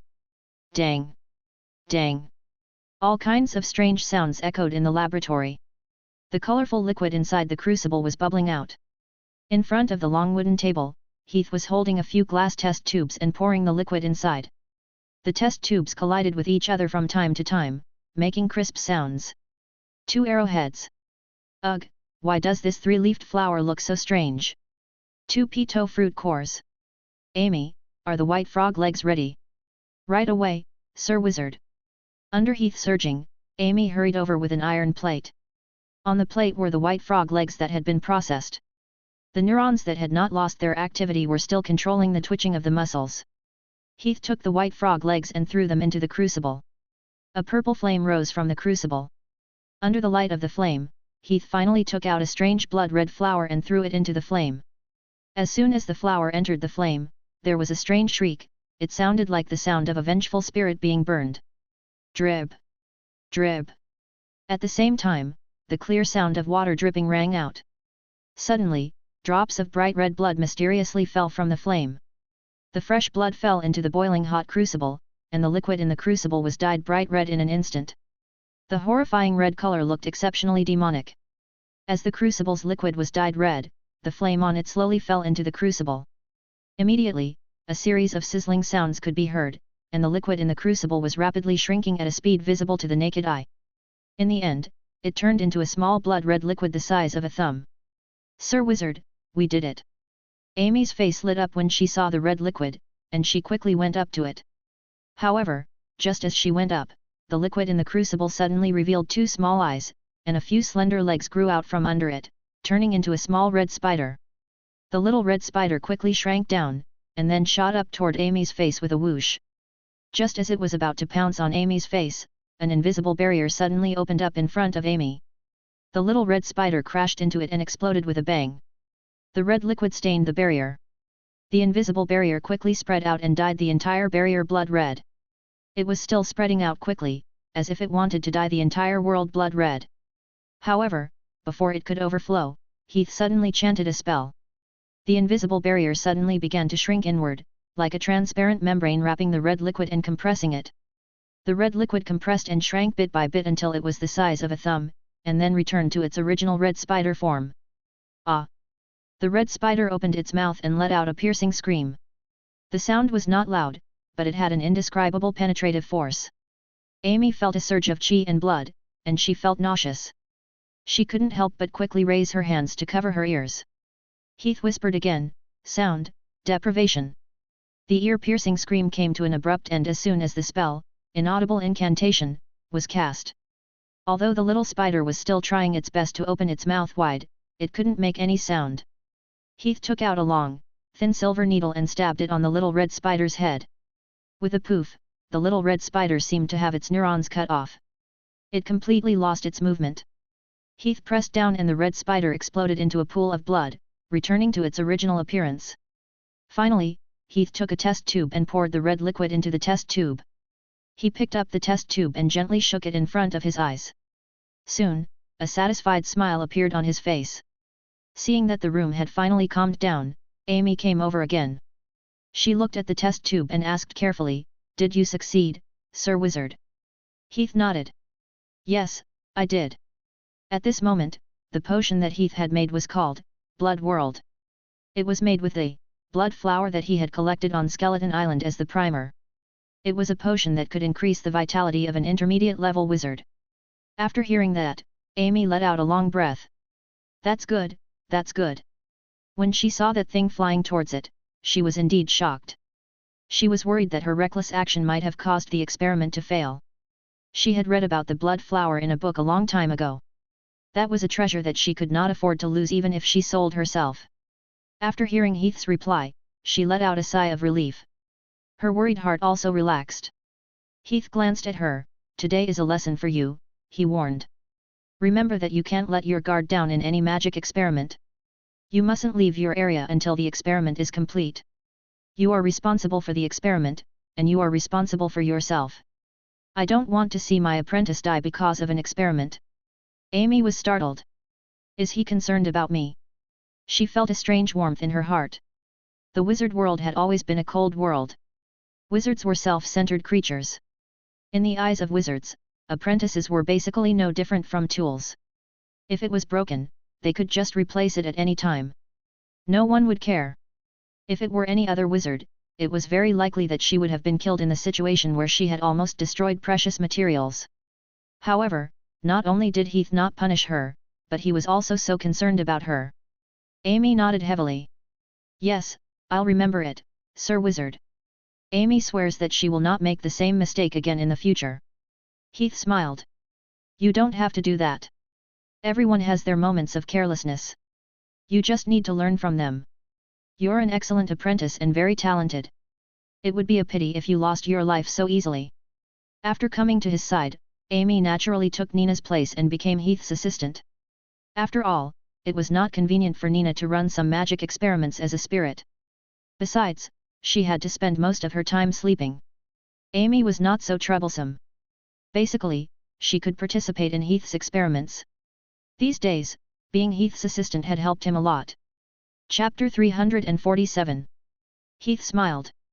In short, work hard. You won't go wrong following me. Amy nodded heavily. Yes, Sir Wizard. Heath shook his head.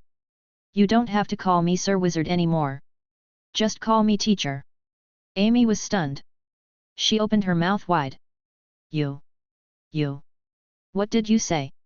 In the wizard world, a teacher was a title with a special meaning. It was not a title that could be used casually. Once a wizard allowed an apprentice to call them teacher. That meant that the wizard was ready to accept the apprentice as a student, and from then on, they would give the apprentice the inheritance. Heath pretended to be serious and said, What? You don't want to? Amy hurriedly shook her head and said, No. How is that possible? How is that possible?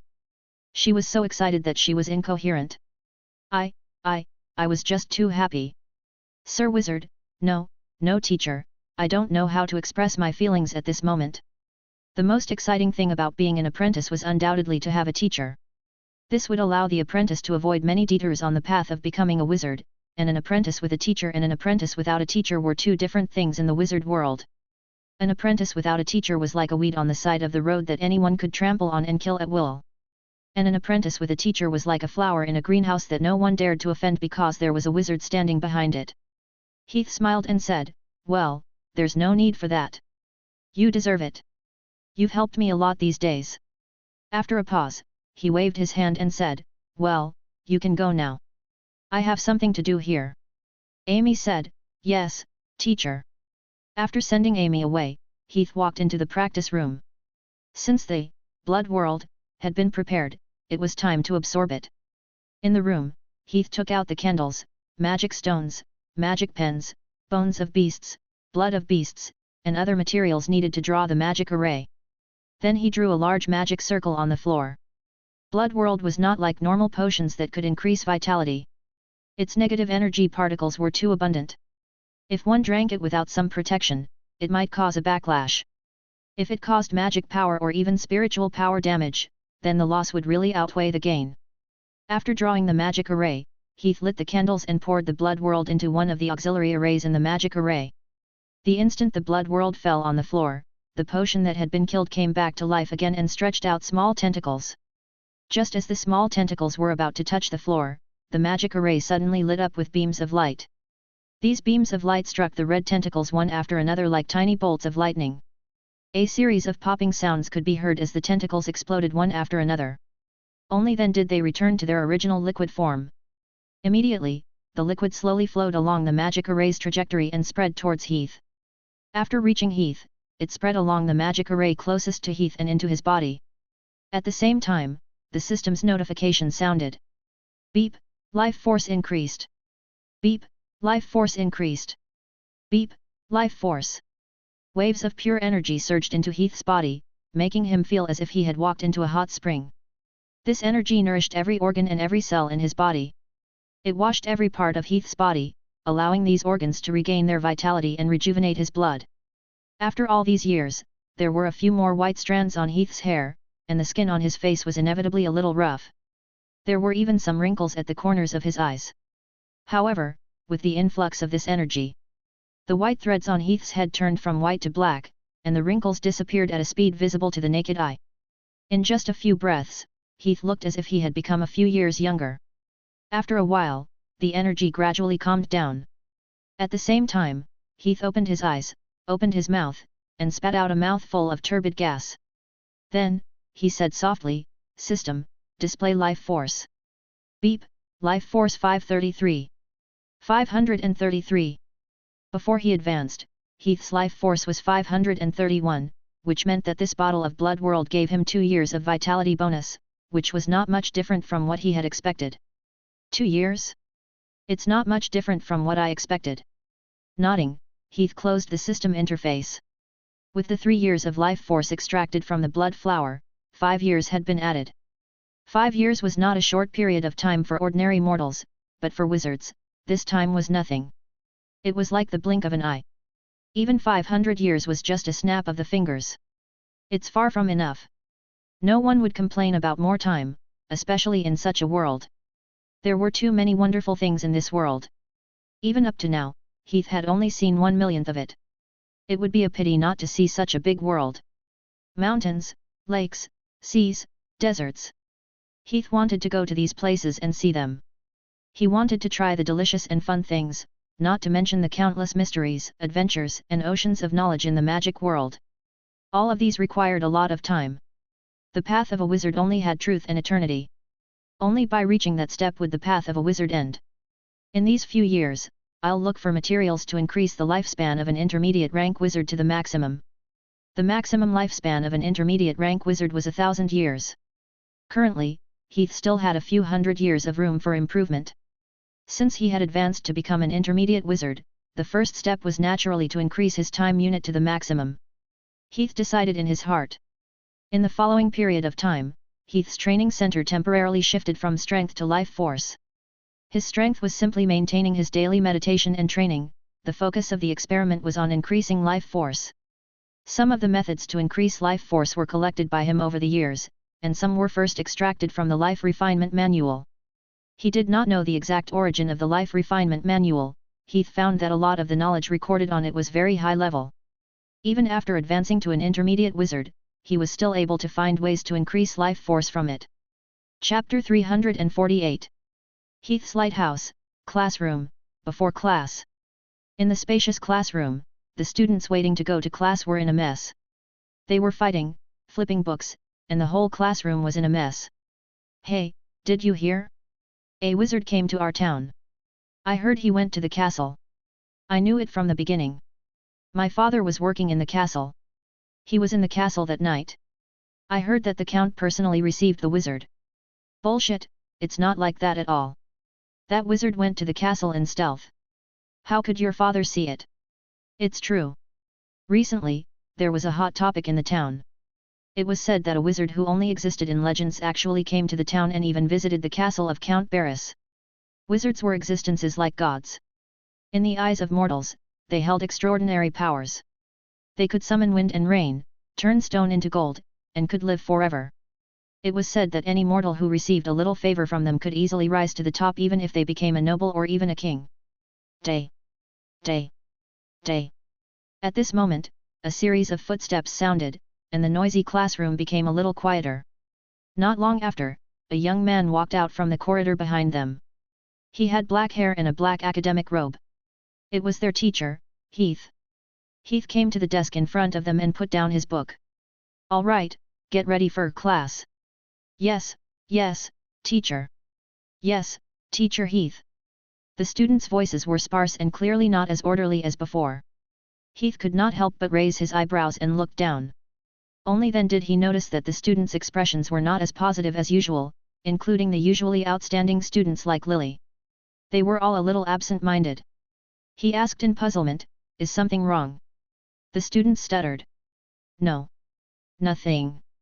Heath looked in Lily's direction and gestured. "Lily, go ahead." Lily stood up and said, "Teacher, they are talking about wizards." Heath was stunned. "Wizards?" One of the students said, "Yes, teacher, haven't you heard?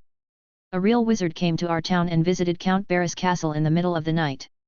I heard that the wizard easily subdued all the guards in the castle, including Count Barris, who has the power of a knight. It's too powerful, too powerful." The students were excited, and their eyes were full of admiration. Looking at their heated discussion, he could not help but feel that it was quite interesting, so he could not help but ask jokingly, "Do you like wizards so much? Aren't you afraid that he will use magic to turn you all into frogs?" Although it was just a casual joke, he did not expect that it would unexpectedly cause a heated discussion among the students. "It can't be. Wizards' magic is used to deal with bad people. We are just children. That's not possible. I heard that some evil wizards like to use black magic to turn children into all kinds of strange creatures and eat them. It's said that many children lost in the forest were turned into candy by wizards and eaten. Don't scare people. The wizard who came to the town must be a kind wizard." It's a light wizard." "Hey, you guys, it's unknown whether the wizard came or not, okay? Maybe it's just hearsay." Looking at the chattering below, Heath really wanted to know what these students' expressions would be like if they knew that he was the legendary wizard. Of course, this thought only flashed through his mind. In fact, Heath would never reveal his identity. After all, he came to this town to experience the life of an ordinary person. If he revealed his identity, it would be impossible for him to continue being ordinary. At least, before he left this town, he would not voluntarily reveal the power of magic in front of others. The discussion about the arrival of a wizard in the town did not only gather in this classroom, but also in the streets, alleys, and taverns. There were discussions about wizards everywhere, and all of a sudden, it became a hot topic. After all, people's pursuit of supernatural power was very fanatical in any era, especially in this age of ignorance. A month later, by the sea, Golden Harbor Town. Noen, Miss Amy, are you out for a walk? Yes, we're out for a walk, and going to pick up some seafood. What do you need? I'll get my little Norman to help you. It's okay, we're just taking a walk. After dinner, Heath took Amy to the beach. They were missing some supplementary materials for a recent experiment. They were common seafood that could be found on the beach. Heath was too lazy to go to the market, so he decided to try his luck on the beach. System, Open Range Extraction. Beep, Open Range Extraction. Turning on the system's range extraction function, Heath strolled on the beach, listening to the system's notification sound. He searched for the materials and enjoyed the scenery around him. It was now evening. The sunset shone down from the sky, casting a golden-red light on the entire sea. The sea breeze was blowing gently, creating layers of waves on the surface of the sea. As far as the eye could see, the whole ocean was covered in the golden-red light, looking very beautiful.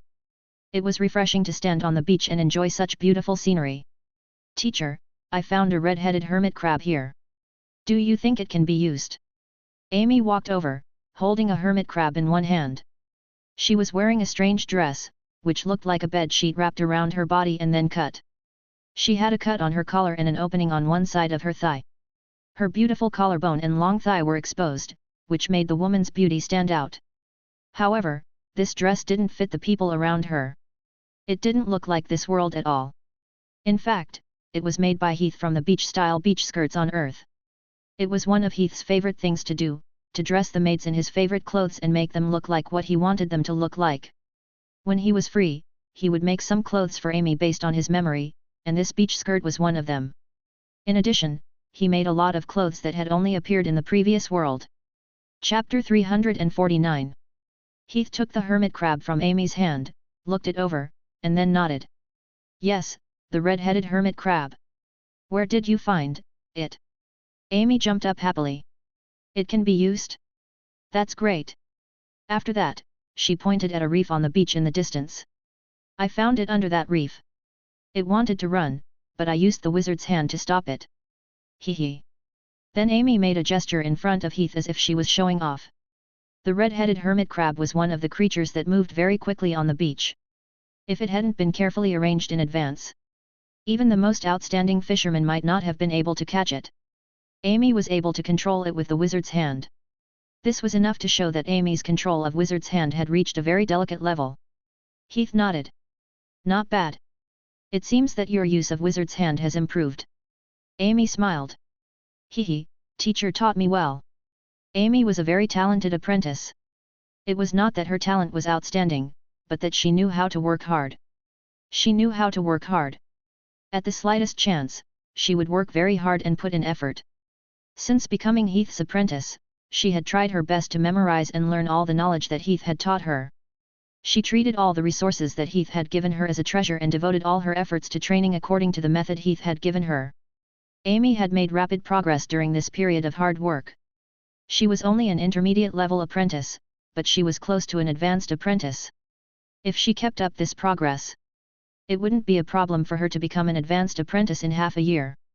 Heath looked around and said, let's see if there are any ordinary sea creatures when we collect the materials. We can cook fish by the beach tonight. Amy said, okay, teacher. Then the little girl ran away with the basket, leaving a series of little footprints on the beach. They were close to the pier, and there were many pedestrians on the beach. Amy's unique dress had always attracted people's attention. When she ran, the hem of her dress fluttered in the wind, and her already outstanding appearance. It even attracted the attention of the passers-by around them. From time to time, they could even hear a series of discussions. Who's that girl? She's so beautiful. That's the scholar's maid from the lighthouse. Scholar Heath brought her back when he came back from his trip. So she's the scholar's maid. No wonder she's so beautiful. With the help of the system, Heath had found all the materials needed for the experiment on the beach in more than 2 hours. In addition, he also found many fresh sea creatures such as seashells, clams, and silverfish. Then, Heath dug a hole on the beach, found some wood, and set up a fire on it. He and Amy had a picnic nearby. Under the moonlight, by the beach. Sizzle! Sizzle! The dancing flames sizzled, and the flickering flames sent out dancing sparks, drifting in the air.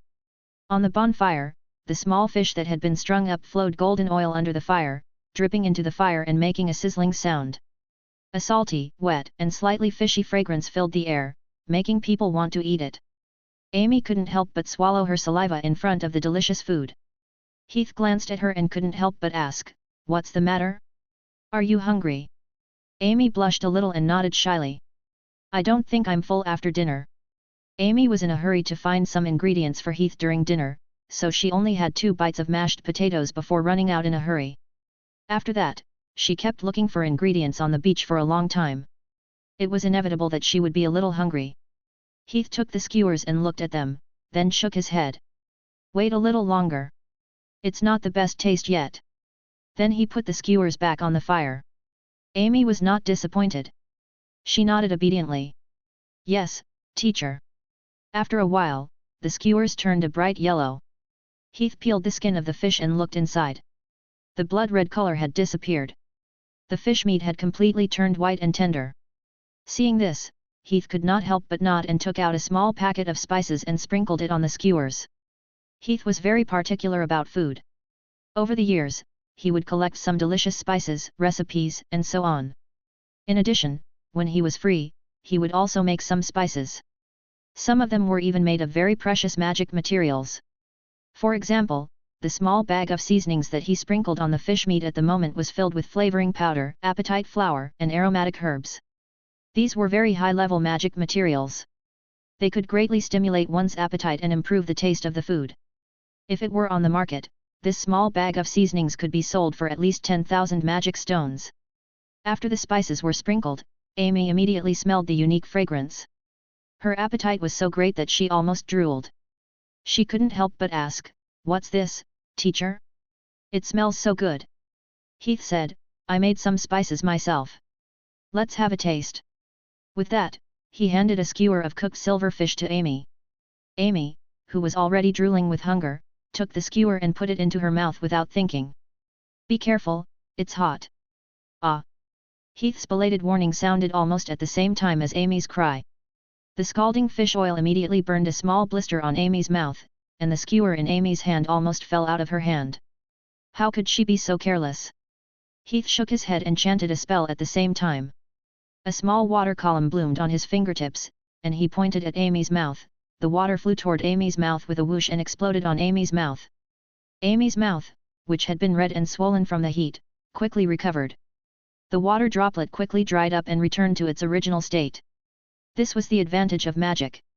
Although the injury was not serious, without magic, it would take at least 3 to 5 days to recover. Even without magic, the wound would become infected and lead to serious complications such as ulcers. However, under the effects of magic, the wound could recover in a flash. "How are you? Are you feeling better?" Amy nodded heavily. "Yes, thank you, teacher."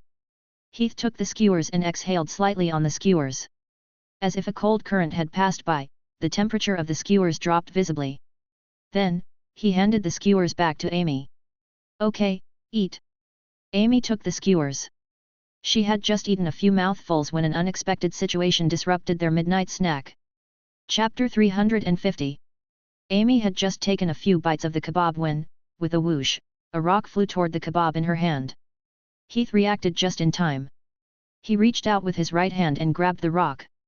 Amy, who had been slow to react, realized they had been attacked. "Ah!" she exclaimed. She put down the kebab and looked at Heath's palm. "Teacher, are you okay?" Heath shook his head. "I'm fine." He looked in the direction of the rock, his eyes filled with doubt. 3 men walked over. They were wearing sleeveless clothes, and their heads were wrapped in turbans. They were holding wine bottles in their hands, looking like drunkards. Before Heath could say anything, one of the men with brown hair said arrogantly, "Who gave you permission to light a fire here? Don't you know this is the dock?" "Who are you?" Heath asked, puzzled. One of the men picked up a bottle and pointed at Heath with a fierce look. "Answer whatever I ask you." "Cut the crap." Amy was furious. Although she behaved like a meek kitten in front of Heath, she was a real spellcaster. How could a few mortals offend her? Not to mention, the one who was offended was her most respected teacher. Magic power instantly surged in her heart, and she was about to crush these reckless mortals into ashes. However, at that moment, a hand pressed on her shoulder. At the same time, a wave of spiritual power spread toward her, suppressing her magic power. Heath pulled Amy and said, "Leave it to me." Since he had agreed not to use magic power, Heath was certainly not going to use magic. It was not necessary for him to change his mind in the face of a few hooligans. Amy was stunned. Since her teacher had spoken, she could not say anything more. She nodded obediently and quickly withdrew her magic power. "Yes, teacher." Her docile gesture, coupled with her extraordinary beauty, immediately made the three men stare at her. One man sneered. "Oh, what a docile kitten." The man next to her began to tease her. "Hey, kitten, aren't you wasting your time with such a loser? Why don't you follow us? It's better to have a good meal than roasting a fish skewer here. What smooth skin, little beauty. Come, let me touch you." A thug smiled lecherously and reached out his hand toward Amy. At that moment, a hand reached out and grabbed the thug's hand. Then the hand exerted a little force, and with a crack, the thug's fingers were twisted upward. Intense pain instantly swept up along his arm. The scoundrel felt a chill in his heart and could not help but open his mouth and let out a scream. "Ah! Hand! Hand! My hand! My hand!" The two hooligans behind him, who were still smiling cheekily, were shocked and immediately rushed forward while shouting at Heath. "Damn brat, what are you doing? Are you tired of living? Let go of me." Hearing their curses, Heath appeared very polite. He immediately pushed forward and let go of the hooligan's arm. The hooligan immediately stumbled backward. With a pang, he crashed into the two hooligans behind him. The two hooligans who rushed forward were knocked back several steps. The three hooligans steadied themselves and looked at each other with a hint of surprise in their eyes. Obviously, the three of them could tell that the black-haired young man in front of them was not an ordinary person that they could bully as they pleased. Just that one move had easily proved that he had extraordinary combat strength. However, the three of them did not have any intention of stopping. Instead, their eyes quickly turned vicious. The three of them exchanged looks as if they had reached some sort of agreement. They immediately spread out in all three directions and simultaneously took out a dagger from their waists. "Little bastard, you have guts. You dare to cause trouble at the dock? I think you're tired of living. Damn bastard, you dare to touch me? I'll chop off your hand." The weather had been bad for the past 2 days, and most of the townsfolk by the seaside had not gone out to do anything. Therefore, although today was not a day of rest, there were still quite a number of residents taking a stroll by the seaside. The commotion over here quickly attracted the attention of the surrounding townsfolk, and many of them surrounded them. That seems to be the scholar from the lighthouse. Did something happen? Why is the scholar here? Those are Zero's group from the pier, damn it. Quick, go and call for help." Seeing that the townsfolk had surrounded them, the villains still had no intention of stopping. One of the hooligans shouted at the townsfolk with a fierce expression, "It's none of your business, scram." Another hoodlum also threatened, "Don't look for trouble. Do you think your lives aren't long enough? I know who you are." The townsfolk who had gathered here originally wanted to go forward and help, but after hearing the hoodlum's threats, they began to hesitate. After all, they were all people with families, and these hoodlums had no scruples. If things really got lively, they would be the ones who would be unlucky. However, the townsfolk did not retreat immediately because of this. There were still 2 townsfolk who gathered their courage and said, "The city guards are patrolling this area. Don't go too far." "That's right. Just now, I saw Captain Bass bringing his men over there." The city guards still held a lot of weight in the eyes of the ordinary townsfolk. However, in the eyes of these thugs, they were nothing. They were old foxes who knew how to get along with these people. The hooligan sneered, "City guards? Cut the crap. It's none of your business. All of you, scram. Seeing that they couldn't take it anymore, one of the townsfolk couldn't help but plead for mercy. Forget it, big brothers. I don't know how Scholar Heath offended all of you, but I believe he didn't do it on purpose. Can you see if you can? Shut up. Before he could finish his sentence, he was interrupted by a thug. The thug raised his dagger and pointed it at the townsfolk's face. Damn it, I think you guys really don't want to live anymore. You even dare to interfere in my matters. As he said that, the thug charged forward with a fierce look on his face, as if he wanted to skin the townsfolk alive. However, at this moment, "Ah!" a shrill cry sounded from behind. The scoundrel subconsciously turned his head, and when he saw the scene behind him, his eyes instantly widened.